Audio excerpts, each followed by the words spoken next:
we got the big thumbs up from the ladies at FCAP manning the council. This is a regularly scheduled meeting of the Sunderland Board of Selectmen. If we can call together, or call to order at 7:01.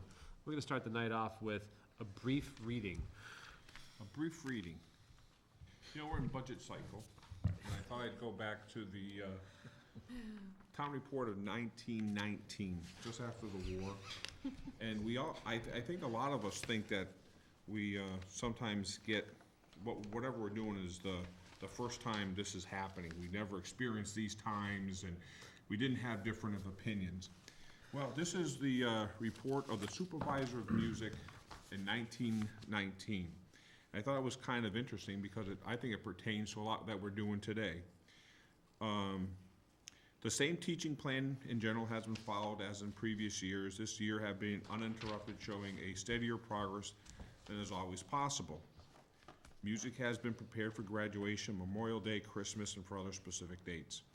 This fact, there has been a decided gains in sight reading, which all agree is the most important feature of school music, developing in the child as it does a power which in later years will make for this betterment. This is what we're talking about in 1919.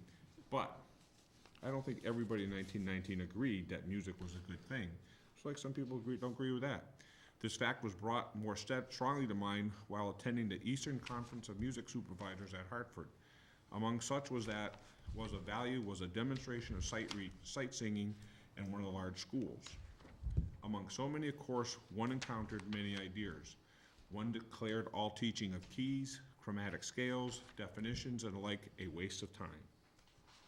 Study should be confined to the few things a child must know to sing from the printed page. Another, equally in earnest, believed in teaching everything that could be taught, calling the other plan narrow, as it only trained those who wished to sing, making no allowance for the ones who might choose instrumental music. Bottom line, I think what they were saying in 1919 is the same thing that they're saying today. They had the discussions back what was supposed to be in our schools, what should be taught, how it should be taught, and where their children need to go. Yep. I think in the year 2014, we're having those same discussions that our great-grandparents all had back then. So nothing has changed, and it's probably good to have these discussions like we did a couple weeks ago with the Sunderland Elementary and Frontier. I think it's good to have those discussions. Yeah. So you raise a good point. So we're going to have a budget hearing tonight. We've been doing alternate nights, alternate weeks, a little bit of business weeks, and then a little bit of budget weeks. This is the general government, the smorgasbord of the budget itself. So we're going to start off with, in the general government categories, of course, are going to be treasurer, collector, accountant, select board, debt, interest, et cetera, et cetera. And in her debut appearance tonight, for Susan Warner, the treasurer collector, we'll start off in your category. What we've got, again, is a format here where the board, town administrator, the finance committee all go through the budget with the department heads, try to get those questions out all on the same time, in the same meeting. It's a function of both efficiency, but also, we all get to hear and see the same thing. So anyway, Susan, what do you want to talk about tonight? You want to raise to $1 million? No. Okay. Is that a motion? No. It's an emotion. Okay. I think as far as putting my budget together, it was a little difficult because I've been here a couple of months. Right. I had help from Margaret. I don't know if we had a lot of changes on debt and interest. It's hard to tell what interest rates are. That was a big variable for us. You want to start with, just touch on, there are only a few lines under the treasurer collector budget segment that are growing. Do you want to just touch on the growth in the treasurer collector expense line and the payroll service? We are really hoping that we will be able to switch over to Harper's, which is a payroll service, and that was a little bit more than we pay now. It is. Correct? Yeah. It is. And it would make life a lot easier. They would take care of 941s, they would take care of W-2s for us. Data entry would be much simpler. The quarterly employment reporting? Yeah, the unemployment. It's a really nice system. We're gonna be looking at it this week. I have seen it and I've used it. What you have now is pretty complicated. Okay. It's difficult, time consuming, a lot of time into it. We use right now, we use Fundware for our accounting service, and one of the modules in our accounting software is for the payroll function. By eliminating that function at the start of the fiscal year, we could reduce the Fundware annual service cost by about, I think it was $1,158. That number kind of sticks out in my head, which could offset the cost of the payroll service. The other issue we had this year was we had, some pretty lengthy issues with lack of backfill capacity in the payroll function and other functions, and we found out that by building backfill capacity, by using a payroll service, we're actually this is going to help ensure continuity of government operations. We were, frankly, we really struggled for a while trying to get certain tasks done. And if we can build our staffing capacity to pay the town's 110 employees each payroll for a very small cost, relatively speaking, on the on the entire budget, I think it would serve the town well to build that capacity through getting the payroll service. So as Susan said, we're going to be meeting with the payroll service this week.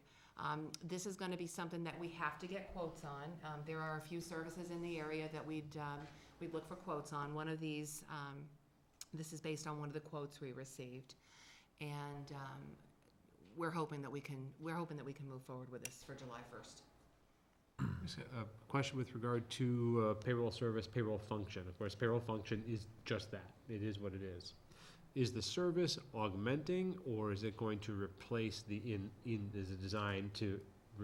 It's augmenting. We're lacking in several areas with regard to payroll. Got it. Our payroll files, for example, you're required to maintain payroll files. Our payroll files, and it's due to no fault of anyone, but the payroll files need attention. In addition to that, some of the mass teachers' retirement functions could potentially be picked up by the in-house payroll function, which we have is 4 hours a week right now on average.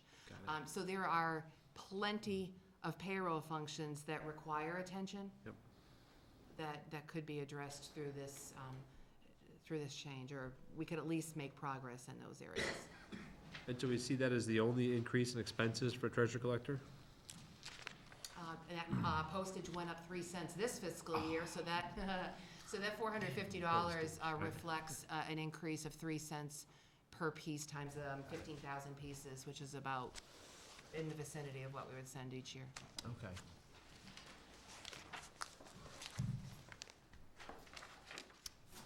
Anything else with respect to expenses with treasurer collector? Mark? Well, I'm looking at the overall big budget sheet here. Yep. Some of the collector treasurer expense. Take an explanation as it jumped from 11,405 to an estimated 16,391. Mhm. Is there an explanation what is? That's just what we were just talking Yeah, about. the payroll that service is other- actually, there were savings elsewhere in expense. The payroll service is actually running about the $5,200 range, but Susan went through all the actuals for the current year and the prior year, and she actually found savings elsewhere to help offset the cost that the payroll service would add. So does that include the new payroll service you're referring to, or this is the expense of the old payroll service? I guess I didn't follow that whole discussion, but Well, it's in that expense line, it's part of that, Yes. included. so the 16,391 will be the new system you want to incorporate, or continuation? It's part of all of my expenses, that's not, 16 is not just for the payroll service. It is. Right, it's not like a separate itemized, Right, everything is in it's there. general And expenses. it's, the point software as well that we use for tax collection, that went up as well, so it's included in that figure. Yes. Everything is in there.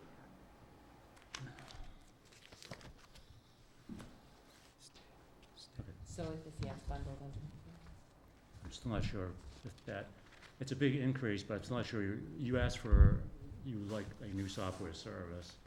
We got a big jump in the expenses, but that's still based on the old software you're still gonna continue to use. And I'm getting confused, no. you made a request for new software, but we have a big jump It's in a the new old software. payroll software, it's a payroll service, and it will take the place of the old one, but it increased by it wasn't a huge amount, right? Which one, the payroll service? The payroll service over, what we use now. Well, yeah, what we had, we'd be taking, where that fundware cost is right now is in the accountant expense line. Because the accountant expense line pays the fundware cost, so you should see a small decrease in that line right now.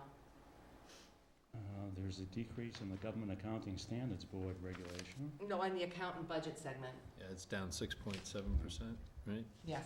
And that has to do with shared software? Okay, Okay, so that's where some of the. so it's an offset, okay, Mhm. thank you. Either expense discussion with regard to treasurer collector, Tom and David? I mean, we've worked throughout the course of the year on some measure of bench strength or backfilling when we dealt with an extended vacancy, and it really showed the tender underbelly of some of the administrative tasks that had to be done. I'm looking for treasurer. Okay, how do Got it. Okay. With respect to salary to be determined, personnel committee, The moving Personnel forward. Committee is meeting tomorrow night, according to the Personnel Committee's annual formula. The increase would be about 0.9% or 1%, somewhere in that vicinity, but Personnel Committee recommendation would come to the board after it meets tomorrow night. Okay. I was looking for that assessment. Other areas of treasurer collector actually covers are things like, county retirements, our debt structure. Anything really interesting inside there that we have to worry about? Usual assessment.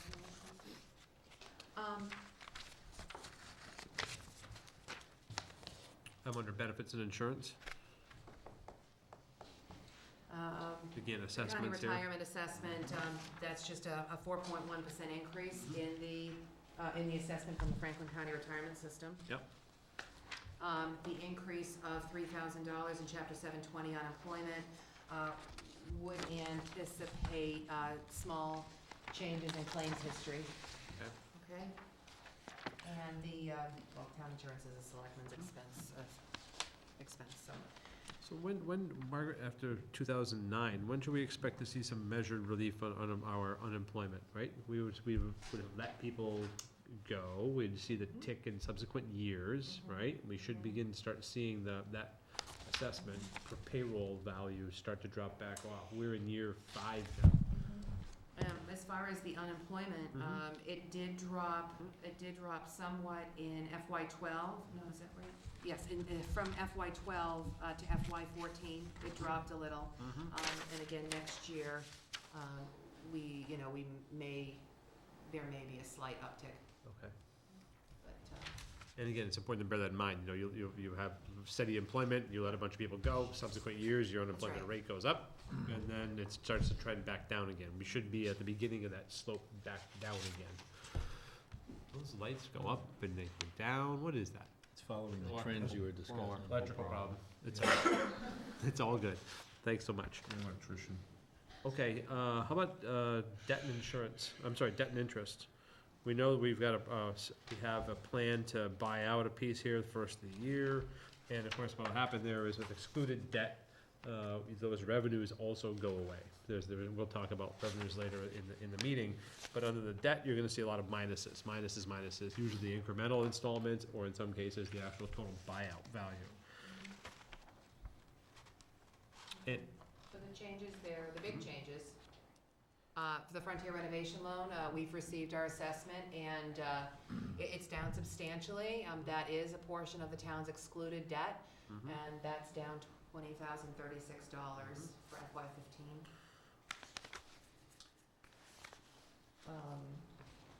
then the elementary school, is the other really big Well, nut. Yeah, the town has eliminated the long-term elementary school debt, so that is, that's clearly a decrease in the debt exclusion on the tax levy, so, there's that, and the other excluded debt on the town's, debt service is library, public safety, and elementary school renovation supplemental. All of that is excluded debt. The sewer, the Title V loan, sewer relining, and energy performance contract debt is not excluded. And is this where we keep a placeholder for the collector to actually borrow? Is that what short-term interest is? That was put in there a few years ago for potential cash flow issues, and that's exactly Again, what if you have that to go to is. the bank to cover a month or a pay period or whatever, you appropriate for. That's right. Okay. That's what it's there for, and, there could be, there potentially could be a little bit of movement, not significant, but with the library and public safety, debt that was issued as a general obligation bond. And it appears that the structure of the debt is going to increase, principal and interest payments for the next few years before they decline again. So that's something that Susan and I are gonna look further into, to make sure that we have the FY15 calculation right. Questions on debt? I mean, we're in the right trajectory with respect to it. We're not borrowing, we're buying off, et cetera, so we're paying out entire bonds. Okay, anything else for treasurer collector? Anything else come to mind? The only thing I had, Scott, is that, it'd be nice to have a little write-up on the pay to understand, so like, give it to finance committee and us, be able to explain on town meeting floor That's a also good point, about how you're actually. doing the payroll. Or are you gonna keep the payroll clerk? Right. Yeah. Right. And payrolls, and if you're gonna do with a payroll service, A little narrative what, on yeah, it. thank you, David, yeah, a narrative of why you're doing it. Yep. Yep. Instead of just looking at numbers. That raises a Right, great 'cause somebody point. will look at the number and wonder, kind of what And- we and went Mark- through. And Save Mark's that. question is very well taken. Right. And if you look at numbers, you don't, most people look at the increase, they don't, Right, they don't know what makes that up. so you should be able to explain why. Yeah. And you also have to explain what's happening in the office, or, you know, if those hours, I mean, you're bringing a service, so what additional things are being done, Or not currently being done, that can Right. be, Yeah, we can, exactly. we you can. need to be able to explain that. No, that's a really good point. I mean, to the point where you have to be able to have talking points, if you will, or a narrative. And again, I mean, you're not concerned, I mean, you know why you're doing it, I mean, for us, it's easy, cause we see what happens the last minute of payroll, or if something gets screwed up.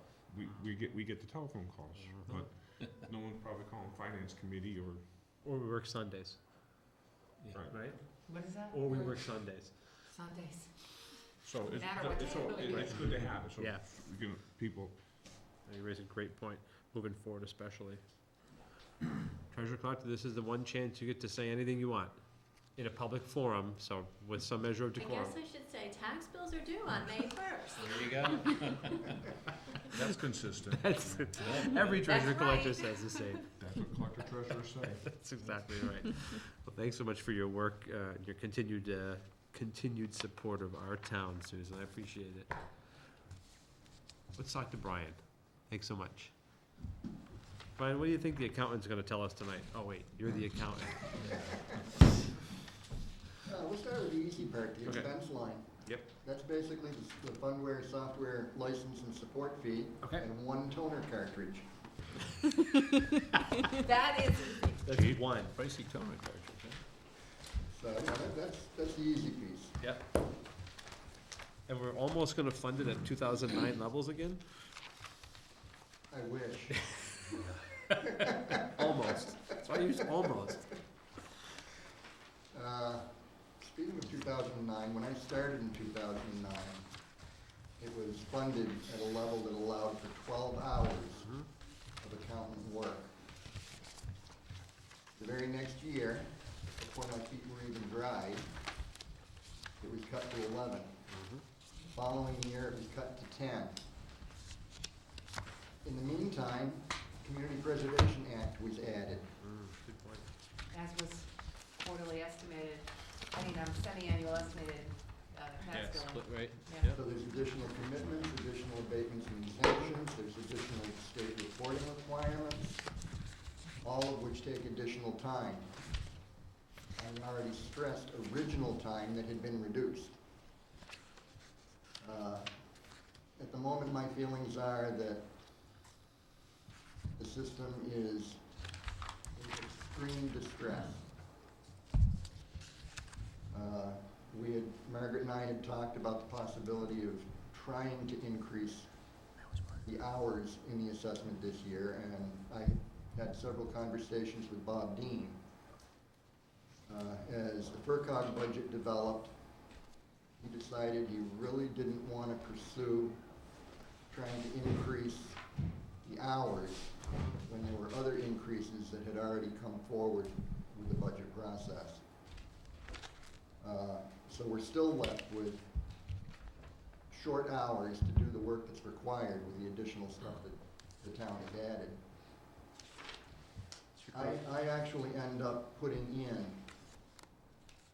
close to 12 hours a week on a regular basis between what I do here and what I do remotely, just to stay where we're at right now. If I was to do just the 10 hours, no way. Question? And the increase in here maintains the level of hours, but also maintains the contracted services provided. So it doesn't ease the strain, however, it assures the town that the contracted services are going to continue. The COG accounting program, which is a fee-for-service program, has had its own share, like we've had backfill, capacity issues this year, or bench strength issues this year. The COG has also, the accounting program has also seen that, and they've taken measures to build up their capacity to ensure that the towns they contract with, they're able to meet their contract obligations. So, Tom, you're a COG rep. How popular is the program? The COGS it's interesting how they do business, Scott, because there's, I don't know if any program is, unless you're looking at their numbers, I don't know if I could determine that from the information that they present. There's things I don't necessarily agree with how the COG comes up with their budget. But I do know, the only thing I can say is that 4 or 5, before we entered into the COG, we were paying the accounting service 24, 27 hours a week for an accountant. Right. And now we're getting it for 10 hours, so that's one heck of a savings from what we used to be doing. So I don't quite understand how Brian does it, although maybe, I guess Brian and Janet and the accountants that we've had from the COG are super accountants, but, right, and that's true. I mean, we were paying 24 or 27 hours plus benefits. And then we went to 10 or 12 hours, so I don't quite know how they did that, but Yeah, I remember those if days. he's telling me he's hitting a wall, Yep. I don't think that's probably out of line. You think about that as more than half a reduction just in hours, in contact hours. No, I can go back probably 12 years ago, and that's what I'm sure the account was probably getting 30 hours back then, Right. but then again, there was a lot less computer work, but there was more handwriting, so it was maybe more time, but. How does the COG determine how much they're charging us, Tom? Staff. I'm not, So basically, they say, this is what we're charging you this year. yeah, If we want to continue that service, that's what we pay. yeah, but they base it on hours and hourly rate, and then they have an overhead factor. I'm not privy, I don't look, I sort of know what their overhead factors are inside there, but if you tell me every dollar that goes into it, I wouldn't be able to tell you how every dollar goes into it. But I know they have the hourly rate to do the job, plus they put on their overhead number goes on top Do of it. they base it on a town's population, how much money they spend, how much? No, they're pretty much, they ask the accountant how many hours it's gonna take. It's basically based on amount of time. It's that's based in on the an job. average number of hours, Yeah. estimated number of hours of service that the town is gonna require.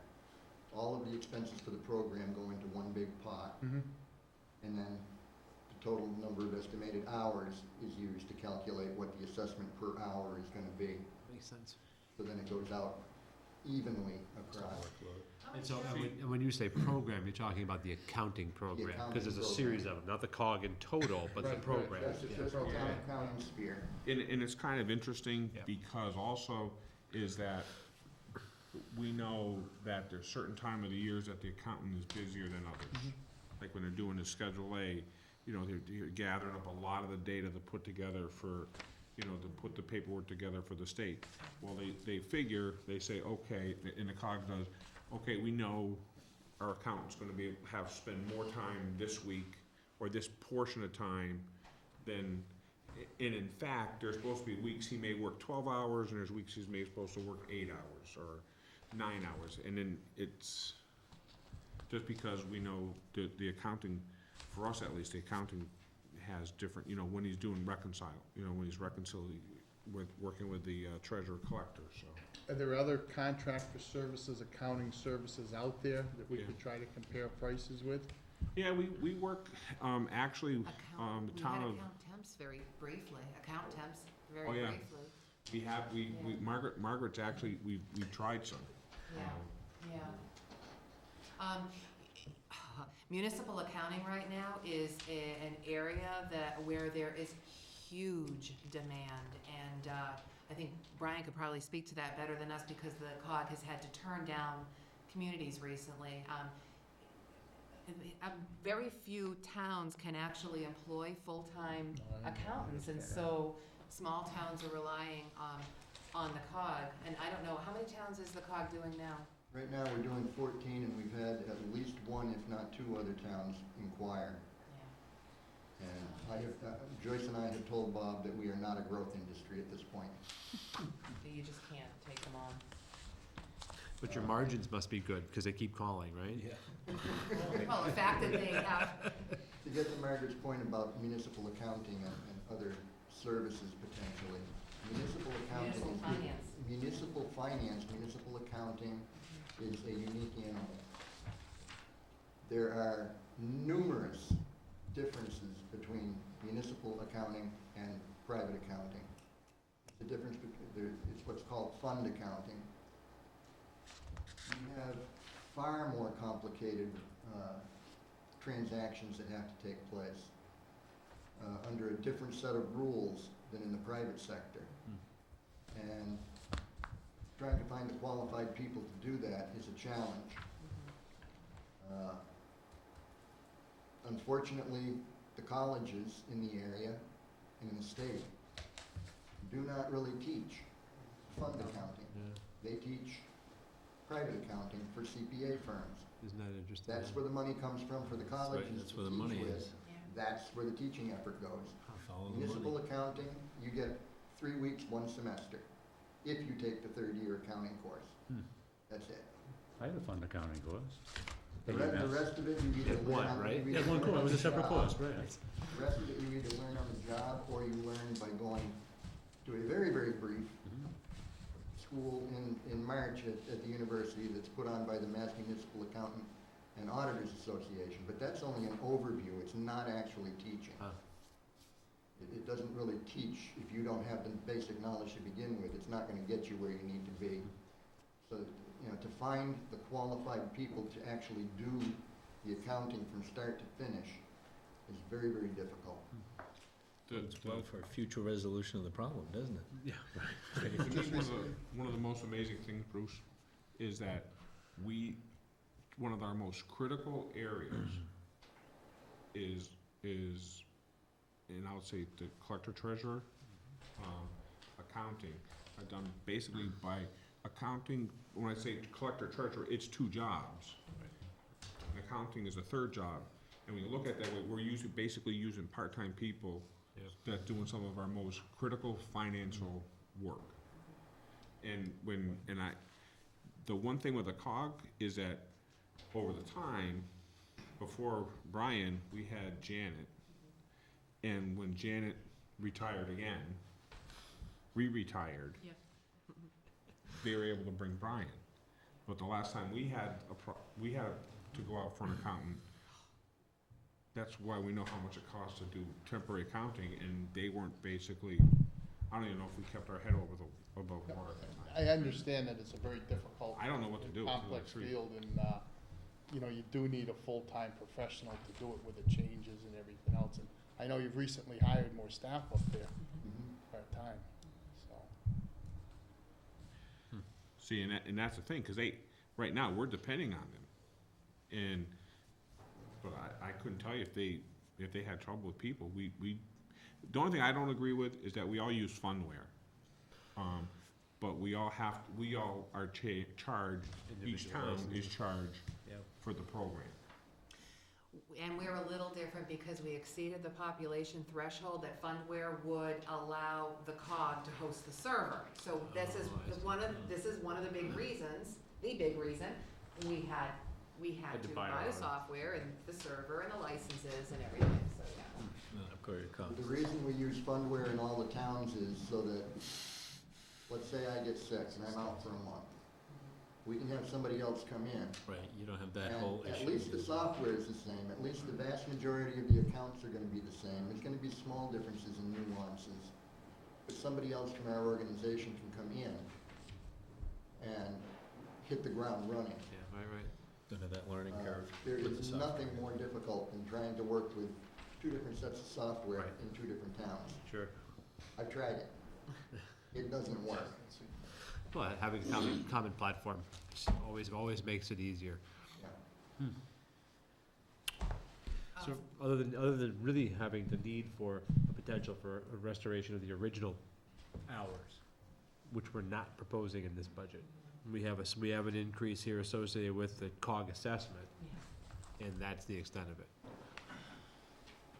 But it assures the contract obligations will be met, right? Did you wanna, Brian, did you wanna touch on your filings with the state and Timeline, Schedule A, free cash. Schedule A? Schedule A has been submitted finally after all the computer issues we had Mhm. in January, Right. which was an absolute nightmare. That's finally been submitted, so we're no longer under that gun. Okay. I'm hoping that this week we can get almost all, if not all, of the rest of the documentation ready to submit free cash. Okay. Keeping my fingers crossed. Right. We'll try not to bother you while you do that. It's also warrant week, Right. so, On top of it all. so if it doesn't get done this week, we'll have to finish it off next week. Okay. So the Schedule A is in, free cash submittal is, we're waiting for that feedback from the Schedule A, then that goes in. Well, we're not waiting for feedback from Schedule A, I just gotta finish the documentation for all the different for pieces submit. that Okay. make up the, free cash submission. Okay. Tom, David? Just a general comment, I'd like to say thanks, just because this kind of illustrates kind of what Francis has brought up too in the past, is this is kind of illustrates some of the stuff that people don't generally get to see, the extra work that gets put in. Because, you know, you may cut hours and things, but certain things still have to be done, and then you keep piling more on as each year goes on, and they still have to get done. And there's a lot of stuff that gets put in behind the scenes that doesn't generally get seen by the average citizen. And that's a good illustration of one of those things. One question just came to mind, Brian. We talked with Treasurer Collector about the potential addition of a payroll service. What, if any, benefit would you as the accountant see in that? I know there's firewall separating areas, but Actually, it would incrementally add to my workload. oh, fine, we're all set. Let's do it. That's We wanted more hours, right? What it would entail would be a report coming from the treasurer collector that finalizes what the outside service puts out as payroll. I would have to then enter the gross Okay, for the payroll under each departmental account line. got it. Then on the cash receipts side, we have to take in as a cash receipt all of the payroll deductions that come out of that gross. Yep. They come in as a cash receipt, and then they go back out on another warrant, vendor warrant, as expenditures. Huh. So there is an incremental increase on my side, but I think that you're gonna find there is a significant savings in time on the collector treasurer's side, because all of the reporting requirements are handled by the payroll service. Oh, okay. Yeah. And those can be a nightmare. Mass teachers' retirement is an absolute nightmare to do the reporting on. And as I said before, my hope, and we can summarize this in writing, my hope is that mass teachers' retirement, this could ease the treasurer collector's burden and be able to shift it to the payroll clerk, as it's more payroll, Right. human resource function. Right. David? I was just wondering, when you were discussing how the numbers get shifted over, is there any opportunities for automation at all there, or does that bias any, especially with the new, I don't know if there's any opportunity like for automation with that new service too? Like, in other words, how do you get those numbers?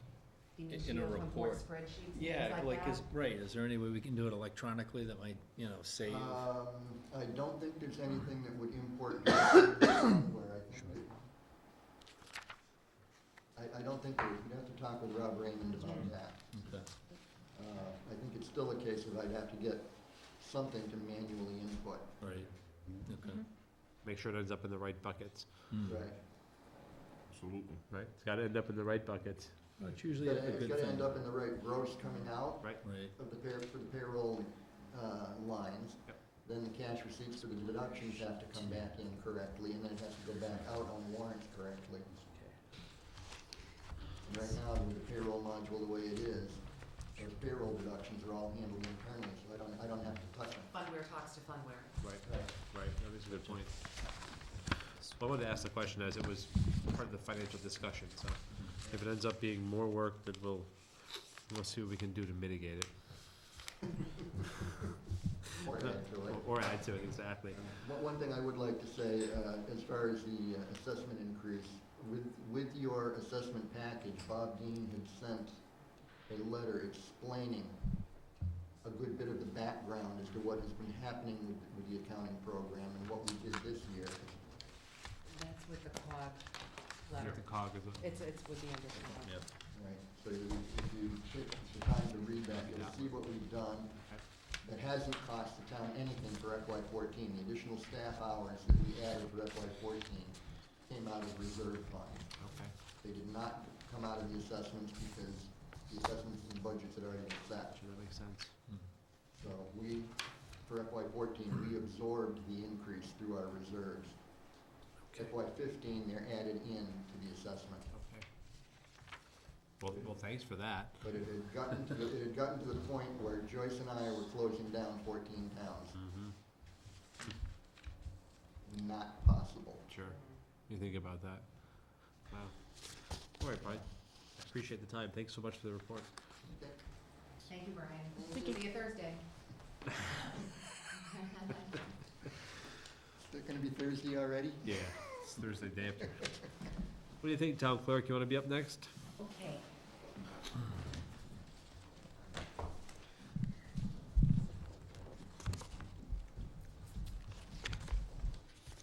So there's a lot of zeros in the column. Yeah, well, on the And a election Devo. side, we went up around $2,000 because we, On the which side, Wendy? on the election, Oh, yeah, okay. Sorry. So salary, expense, 19, archival, update, straightforward, really elections are the driver here. Okay. A portion of the extended polling hours is partly reimbursed by the state, right? Still, Right. are they still doing that? 3 hours. Okay. Questions of the town clerk? Pretty straightforward, a bunch of zeros across the top section, and we got an election coming up. And a Devo, which is a 0, I think. Yes. What would you like to see? Or the formula.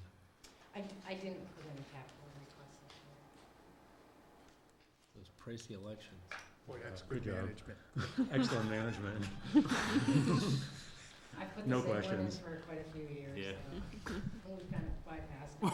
That's a very Maybe good, I'd bypass it that's a very good elected official, keeping costs down. right. Keep trying to CPA.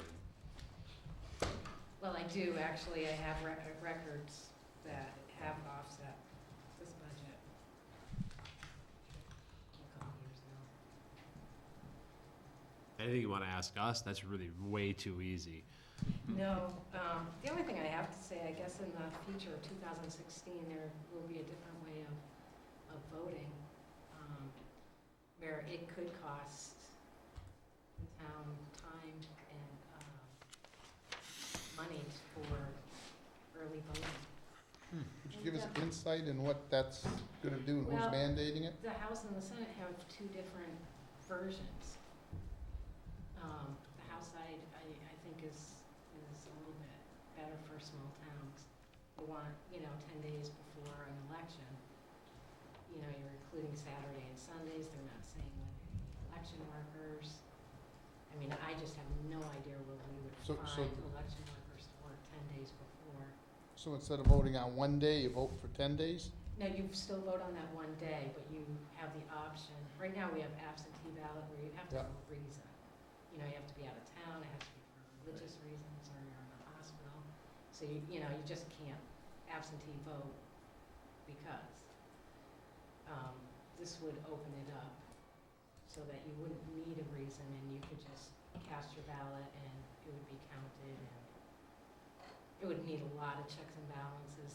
They do have a committee and they are taking input, but, I mean, it could be, they're not saying whether it's mandated, unfunded or funded by the state. They So have to be that careful. could fall on us, and that's just, it will be a lot of money, and I think it just will be really hard to find election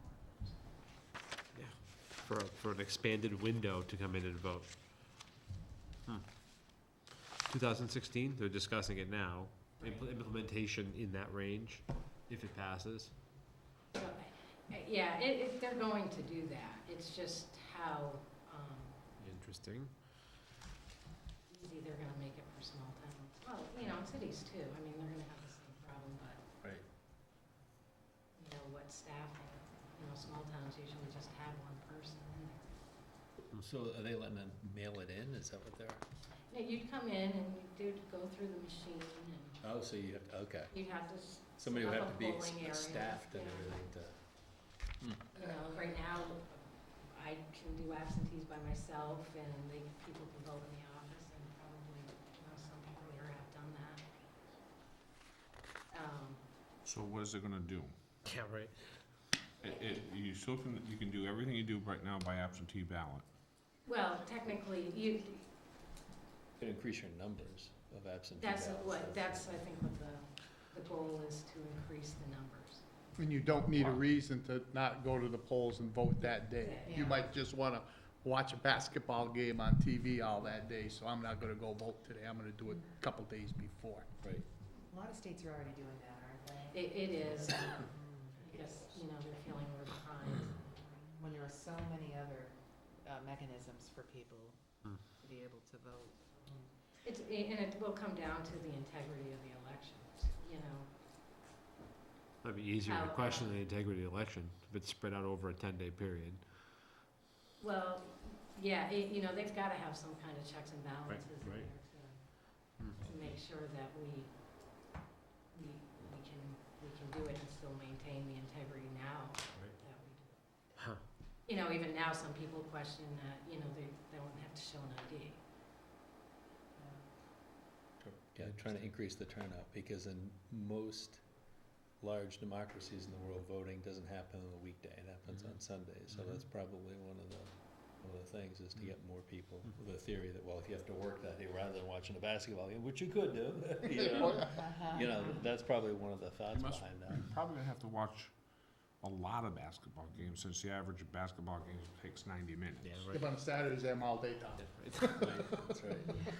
Soon enough, it'll be voting. There's an app for that, right? They're- So it they're could be a working good on thing, yeah, it could be a yeah. bad thing. Interesting. Or football. 4 hours. Okay.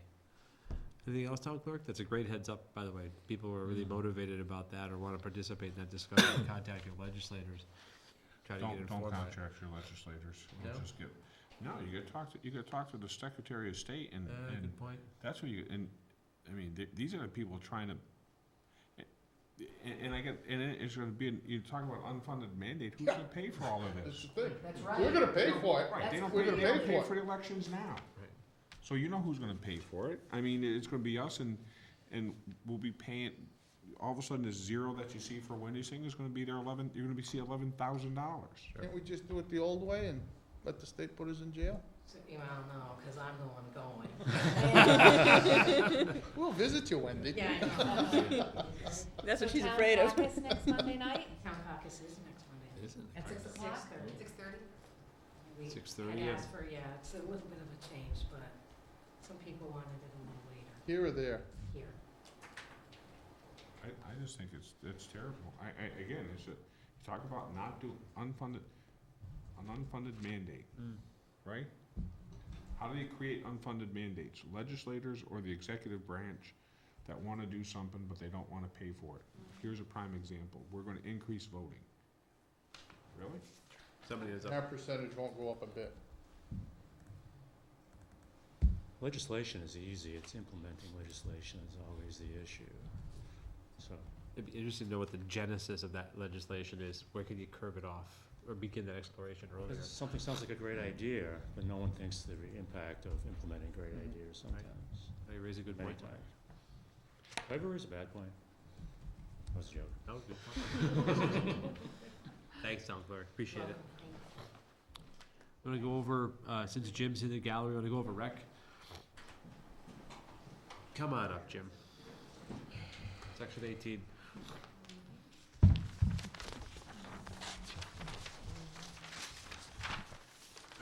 So outside the fact that the numbers are really, really simple, anything you wanna weigh in on with respect to rec? Anything new and crazy or? Well, we've been actually trying this year to see if we could get a few folks, and we haven't been real successful to kind of be on a adjunct kind of committee to look at other things. Given the fact that, the position's been cut from 18 hours down to 15 and now down to 12 hours,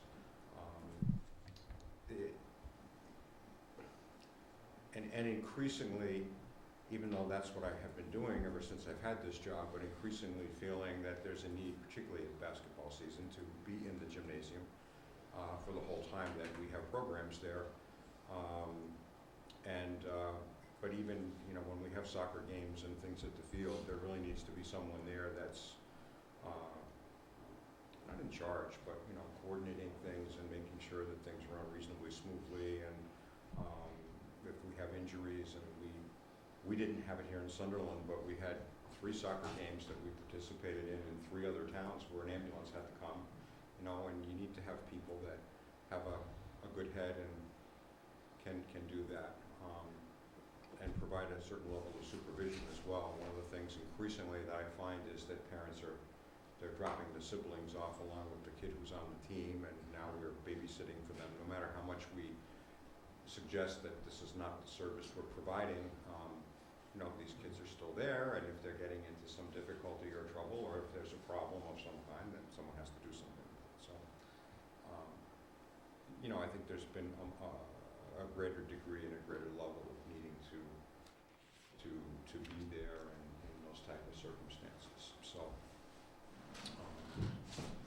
we would like to try to see if we can't offer a few more things. We do pretty good with the youth sports. We do pretty good with some yoga and country western line dancing, and we had a cross-country ski day this Saturday. We're having another one this Saturday at the school. The ski program at Berkshire East has really turned into an intergenerational program, which is a great program. Once we did away with the bus, and the parents could put the kid on the bus and let us be responsible for them and not worry about them. And now we had a year where there weren't enough kids that wanted to use the bus between the 2 towns. This was about 8 years ago now. So we've gone totally to transportation by the parents and the adults. And what's happened is we now have middle school siblings and parents participating in the program. We had 45 Sunderland residents out, well, not this past week because we don't have the ski program during vacation week, but the week before. 25 of whom are registered in the program, and the others either have season passes at Berkshire East or bought a pass for the day, or they have, we had 5 middle school students that are in the ski club, and they have to get a season pass, so they have a season pass. And so it's turned into a nice intergenerational program. And it's a lot of money, but it's also a real bargain, because we get a lift ticket for $25 instead of 30 for each of the 6 weeks, but the kids get lessons and rentals for $11 a day. They would cost them $28 a day each if they went and paid for it. So it's actually, a good deal for kids to be able to go up and learn to ski, and or to go up and ski and have fun with their friends and family. So that's a good thing, and we'd like to try to do some more of that kind of thing that includes parents, and we even have 2 grandparents that go. And they've been all 4 of the Wednesdays so far. We have 2 more weeks to go because we got a couple to make up. So, It's gonna stay cold enough, Jim. Hmm? It's gonna stay cold enough. It's a rumor, yeah. I hope so. More snow. Unfortunately. I hope so, because Berkshire East usually closes around March 15th. Yes, I do. So I think this year we'll make it with the 2 postponements that we had to have. One was, it was like below 0 wind chills, and even the prep schools canceled their race that day. Yeah. And then the day of the big snow a couple Wednesdays ago, it just wasn't safe to say to people, try to get out there. If something happened and we made that call, then, we would be liable, so we did not go. Nice. Questions of rec? I mean, Dave? Yeah, I just got a couple of general questions. How do you think the overall rec participation is doing? And is there any, like trends in terms of one sport getting more popular, another one flagging? Can you give us a little overview of like general trends? Well, we've actually had more kids participate this year than we had last year. One of the big things is the census at the school. When the school opened, the census was probably, 360. My son was in kindergarten the first year. I think it might have been something like that. Your daughters were not far behind, Tom. And now I think the last figure I saw was like, it's like 190. So, when I look at how many teams we used to have in the different sports, we have half as many right now. But we increased, we had 1 extra soccer team this year, we have 1 extra basketball team this year. And we had more participation in softball last year than we had the year before with our girls. I've been, the volleyball program that I do for the Frontier District in the fall for the girls, we had a tremendous Sunderland participation, but we still had, we get about 36 girls between grades 3 and 6 for that. We do 3 and 4 and then 5th and 6th. And it's a real feeder program for what's happening at Frontier. And we started that here in Sunderland probably about 11 years ago with Elaine Goodhine and Laura Gross and I. And it meant that they ended up having a middle school club and now a middle school team at Frontier because of the interest in volleyball. And part of that's because they've also been state champions 4 years in a row. That But, doesn't hurt. it doesn't hurt. But we, and Deerfield offers a field hockey program for the girls. So we do the volleyball, they do the field hockey, and we had about 6 or 7 Sunderland girls that went over to that. So, I mean, the numbers are up a little bit this year. We try really hard. I go through the list of the kids. We send at least 3 or 4 notices home on every activity through the school. I have a list of, I have a listserv of about 150. And some of those are families that are either school choicing out to another town but live in Sunderland, or that are homeschooling. So we're trying to reach out to those kids that don't get those notices, obviously,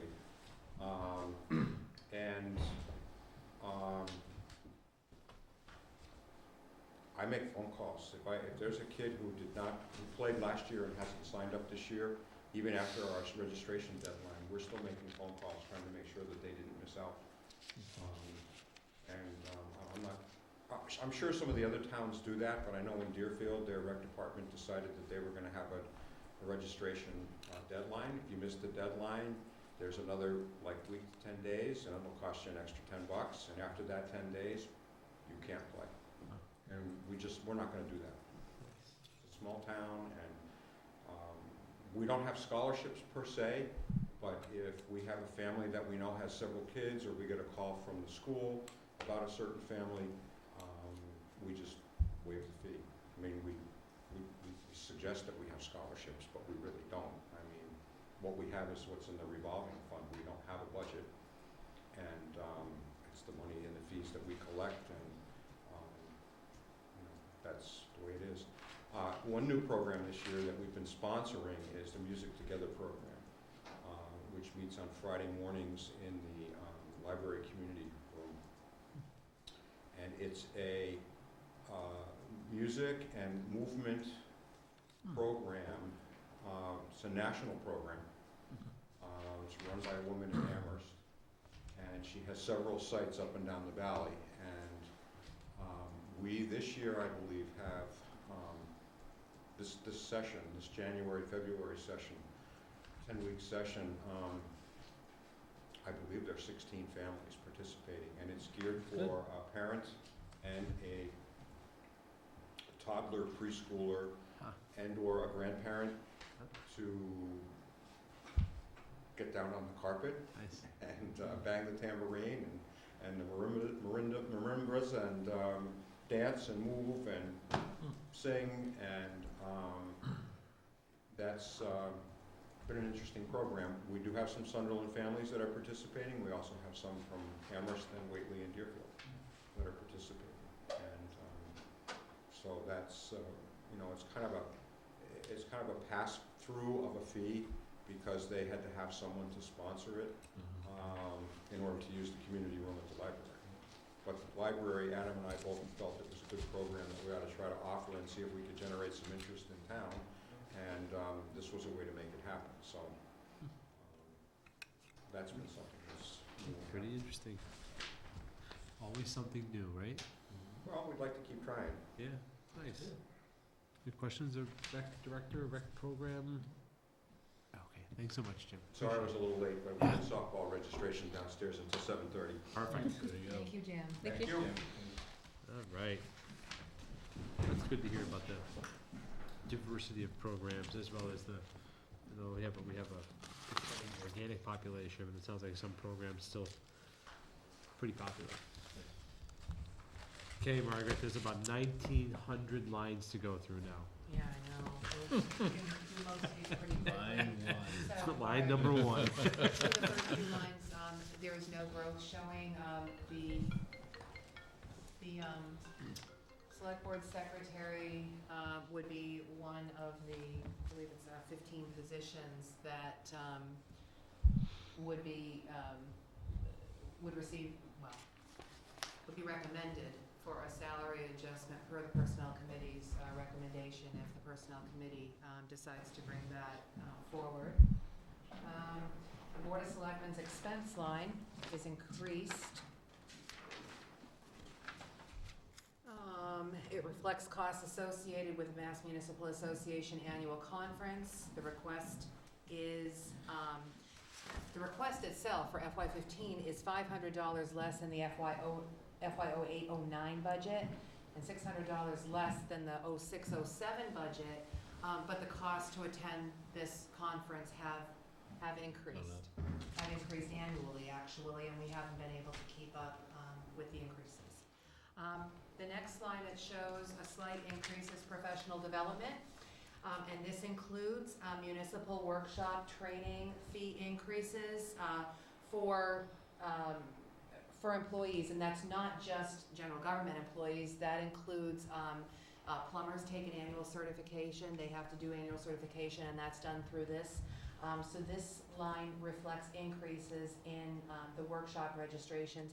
And we also pay for the treasurer, collector, and town clerk surety bonds out of this line, and that reflects a $220 increase in that. Veterans Memorial Grounds Maintenance shows a very slight increase because we have to buy and apply mulch this year, and one more flag. And the technology line reflects a pretty significant increase because it's just another kind of experiential thing from this year. We have found that town computers and networks require maintenance, and they need they need people to pay attention. So this would cover a one annual computer replacement, which we've done every year for the past several years, and the cost for the contracted IT consultant, repairs of servers and computers as necessary, and security software. This contributes to the security software the town just purchased. So keeping this amount in there will keep the subscription going. Let's see. Any questions on those? Keep going. This one is a proposed new line, and again, this addresses staffing backfill contingencies. Where we had a long-term vacancy in a key financial position this year. We kind of experienced a lot of strain in the financial functions, and there is no, similar to what the school or the police department or the library have with regard to funding substitutes to provide some backfill. General government does not have that. It doesn't exist. And this is to try to provide a contingency for such vacancies in the future, so we can try to fund those. Alex and I met today, and alternatively, we could look at putting additional funds into the reserve fund. Mhm. However, at that point, they don't become dedicated funds for staffing backfill contingencies. so then, So there are a couple of. The reserve fund covers both expenses and salaries. It would can cover bridge it, both. It's unusual and sometimes- extraordinary Got it, okay. expenditures, yeah. So, okay. So that would be covering someone that was sick. Sick, But if someone leaves a position and there's no one in the position, then the wages that person wouldn't be collecting Move over. could be paid Right. for that replacement. if that person leaves and doesn't collect any back wages, yes. If there are wages to be had, yes. You're Right. right. It wouldn't be necessary in that case if the person didn't take any kind of a, accrued leave or something like that, where, situation like that. That actually occurred this year. That occurred this Yeah, year. we And had a job opening, and the wages were applied to the infill. my hope of all hopes is that it's an extremely unusual circumstance, but This is- again, we just, we found ourselves with no backfill capacity. We actually did use some reserve funds. Reserve fund is almost depleted now, but, so anyway, this provides some contingency for some backfill. That's what happens when you run close to the line. There's a risk you're gonna go over it, the other way. And All right, looking at those technology numbers too, just a brief note, that really just allows us to keep our heads above water, and sometimes not, as we've seen over the last month or so too. it does, it's, Margaret, this provides I need better documentation about that and how it's gonna be used. technology, No, No, your no. $3,500. that's fine. You got, again, you have to have if you're gonna make a suggestion like that, we need a policy how it's gonna be used. That's fine. Because how do I know that you wouldn't, how do I know sometime in the future, if you're not here, someone wouldn't use it for Yeah.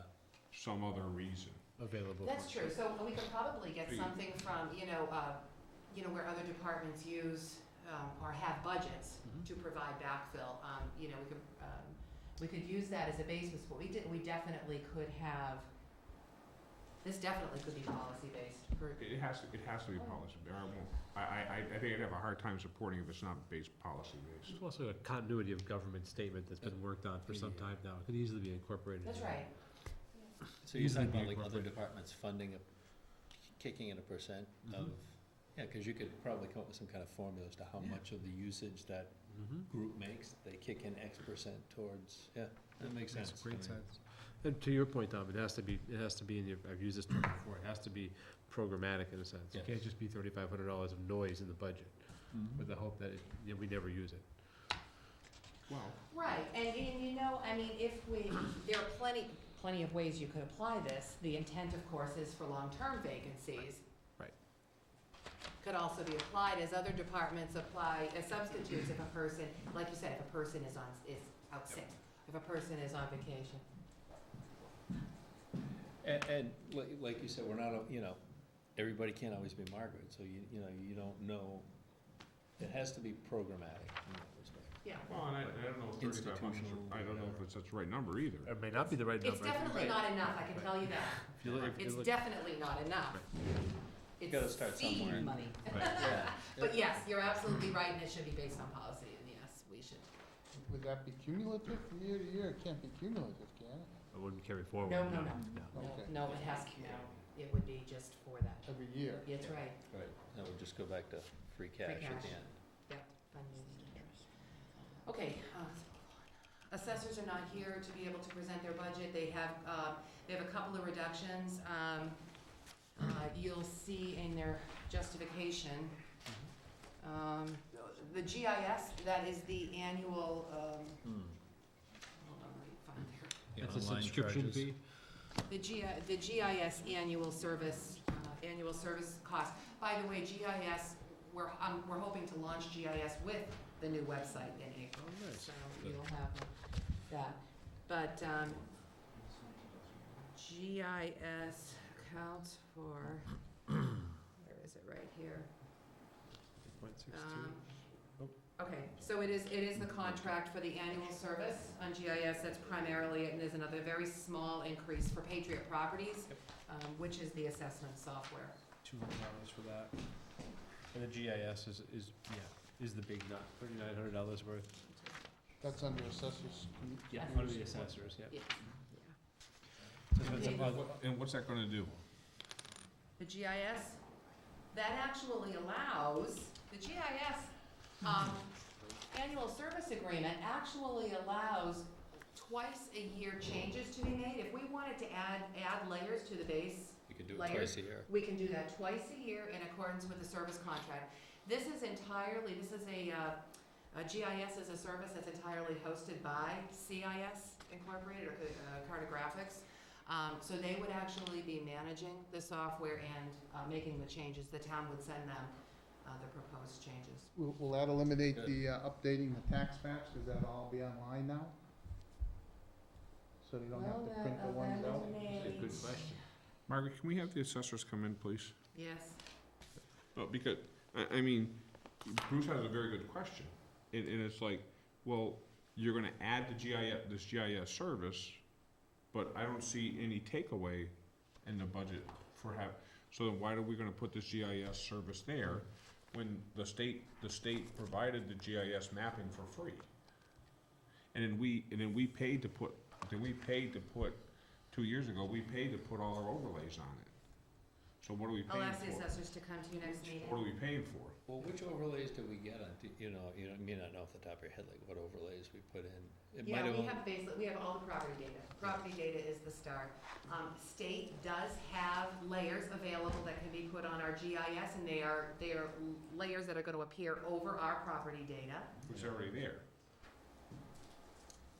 Yeah, it should be. We already paid for that 2 years ago.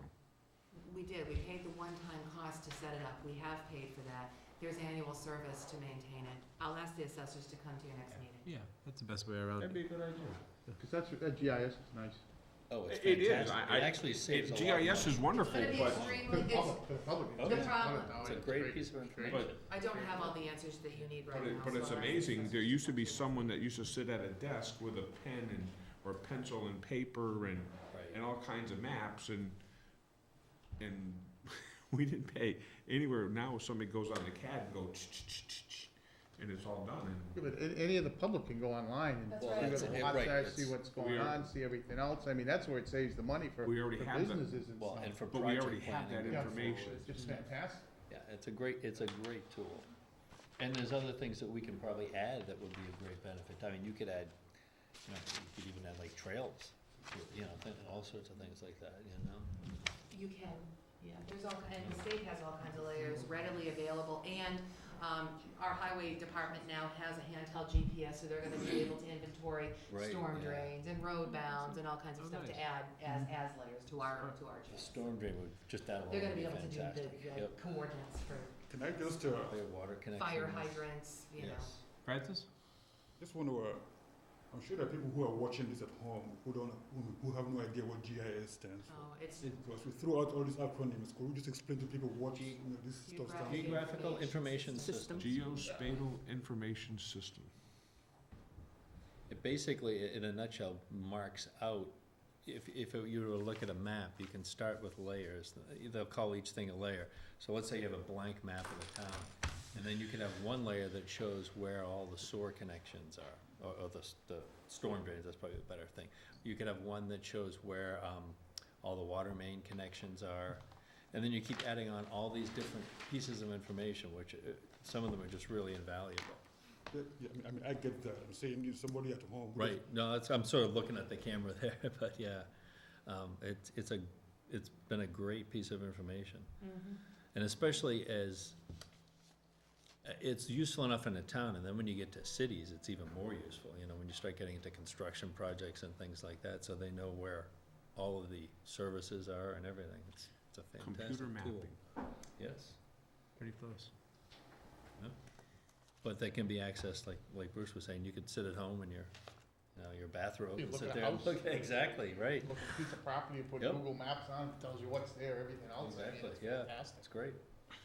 Well, it is, but how much is town gonna pay for it, that, and who's gonna take advantage of it? Right. If the realtor agent down at, at Jones Realty's in Cogwell Banker, are only gonna be taking advantage, why am I paying for that? That's what To our have people taxes buy are a for, to property in serve the town. public. Yeah, well, yeah, and that's one of the things, right, we probably kind of, So maybe, the public feels they're getting something for their tax So people dollar. can move to town, that's great. see the properties online, There move you to go. town. But that's probably something maybe we just kind of keep track of, is how much Well- we're using it. We had all the information discussing the GIS last year when it came forward. I do not have it in my binder, so I can't speak to all of the fine details, but I will ask the assessors to follow up. Excellent. Okay, committees, and boards, zoning, board is asking for a $100 increase in their line, and that's to cover legal ads for hearings. Finance Committee is asking for a $55 increase in their expense line to cover dues for the Association of Town Finance Committees. I ask a question? Yeah, I got a question too. What- I just need to know, what is the telecom salary? I see a telecom expense, but who's the telecom salary? Which Oh, line are telecom you on? salary, yes. That is, those lines up until now at least, have been funded on the revenue side from the town's PEG Access Fund, which is a fund that is funded by Comcast subscriber fees. So those two lines, telecom salary and telecom expense, and also some indirect costs associated with operation of the production equipment here, are paid from the PEG Access Fund. What exactly is the telecom salary? Who is that covering? And what do they do? Where's the, It's in the committees and boards. okay. All right, the telecommunications, what is his official title? Telecommunications Coordinator has been responsible for all the production here of all the meetings. He's been responsible for Oh, you mean these guys here? what they're Oh, doing right okay. now, yes, but and I'm saying he because it's Tom Zemnowski who holds the position. He's been responsible for putting all the notices on the Channel 15 bulletin board. He now is coordinating the launch of the town's new website, and That's kind of what he's gonna be switching over to essentially, because now FCAT's gonna be taking care of all of the meetings. So that task is being taken away, but then we're giving him like the administration of the website. So, there's sort of a swap in. Right. It's important to bear in mind on the revenue sheets that it has a matching revenue stream from the license agreement with Comcast. Yes. Not to say that the expense shouldn't be under any measure of scrutiny, on the contrary, all of them should be.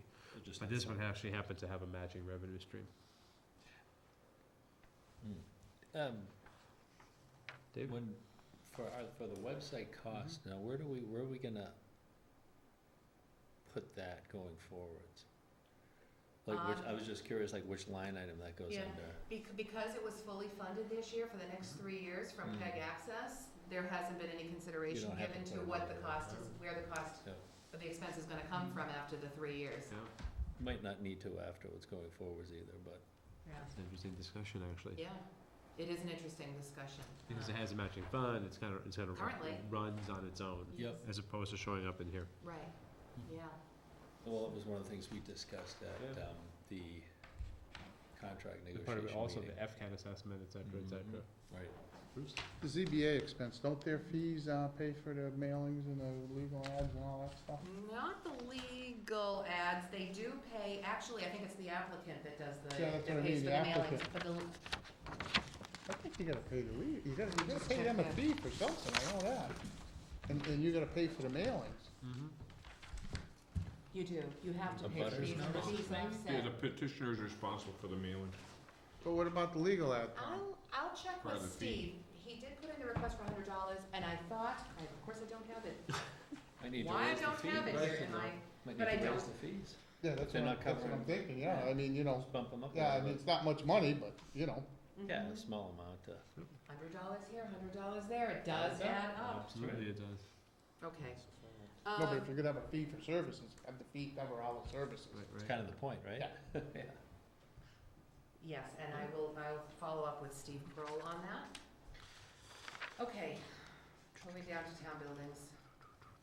All Wait a right, so minute. the Board of Selectmen only submits, Mhm. for some of the town, some of the items under the town buildings budgets section. You've seen other departments have presented on their own, buildings. The highway department has, submits for their own. Mhm. Anyway, find my sheet. Hopefully I can. Town office operation, I can tell you right off the top of my head what that covers. Town Comcast fees have gone up. Here we go, okay. So town office operation, we've had a $156 Comcast increase, and that's this year, that we're not gonna be able to fund, by level funding that line. And then, there's an increase in the Sharp Copier annual service agreement of $84.28, for the coming year. So, that accounts for the increase in town office operation. Town office supplies, the Board of Selectmen's office, is kind of the repository for all, we call it central supplies. And we buy supplies in bulk and make them available to other departments. So, police, fire, library, general government, highway, they can all, come to the office and just get basic supplies. And so we want an increase in that to cover the cost of general office supplies. Town building maintenance. This increase would cover the cost of contracting with a property management company. It's only $1,800 of the requested cost increase. And the intent would be for this company to monitor building condition on a quarterly basis. So actually do walk-arounds of our buildings and see what condition they're in, if there are any kind of red flags at our buildings. And they would also be the point of contact between the town and tradespeople to do annual services. So for example, on our elevator, on our furnaces, and to do repairs for burst pipes like we had in the boiler room not too long ago and things like that. So this person would actually serve as the coordinator to do that. The remaining increase in this line is intended to cover the cost for repairs, especially unexpected, non-routine repairs and service. Is that just for this building or all buildings? No, it's actually, this would primarily be for the buildings that don't currently have such a contract. So this building, the public safety complex, the highway garage, the Graves building, those would probably be the primary buildings because, the school, Still has their own. yeah, the school has their own, and the public library actually has a contract with a company, so.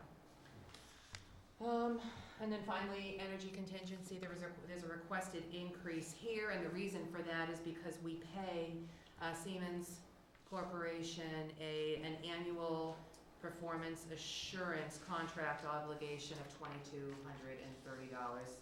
There is an escalator in that every year that has not been captured in prior years, and that is added in FY15. Margaret, Yes. if we have contracts for this building maintenance and for different buildings with different companies, can't we save some money by combining? You know, I think that we could if we had the same type of maintenance agreements. I don't believe that we'd be talking, apples to apples, oranges to oranges, because I think that Scott, you might be able to explain more about what TJ Conway does over the library, for example. They're basically a mechanical contractor who provides some preventive as well as repair services for the library. They don't do roofs, electrical, grounds, those kinds of things, but they do keep the most complex system in the library, it can be argued, is the heating and air conditioning system. So that's their specific contract. To your point earlier about is there some economies of scale, there could be, but they have a relatively narrow scope of services that they provide. So I think the intent with this is to have a broader view, steps, grounds, windows, paint, boilers, stuff that we had years ago. There was a full-time position. Well, I was just gonna say, I was just gonna ask Scott. Yeah. Now we're starting to put a lot of things back in. Slowly but Not we're surely. putting things back in, but can I ask that we see what's going back in, Yep. that we could maybe just bring that position back and we don't have to have all this other stuff?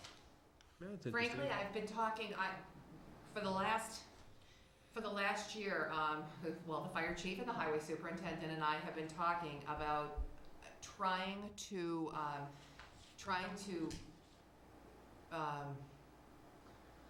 restore in some way a position that's actually going to be able to provide us in-staff ability or in-house ability to be able to look at our buildings and to be able to fix things, and that would be the better scenario. There would be more of a cost on the budget, but if something goes wrong with a building, then you're talking real costs. But that's what I'm wondering, you look at the differences, the argument's always made that it's cheaper to hire somebody else than to take on personnel costs. But you're hitting on another point too, that's just a strict, short-term look at the budget numbers, but down the road, you know what I mean, you have to look at, there's like you're saying, because there's a cost for everything. I mean, you can just look at it and say, okay, that costs less. But you have to ask the question, if you have somebody on staff, are you getting more bang for your buck that way? well, I don't, that's something that you have to look at, either way, if you're gonna make that discussion. I mean, to your point, Tom, that we can generate that information.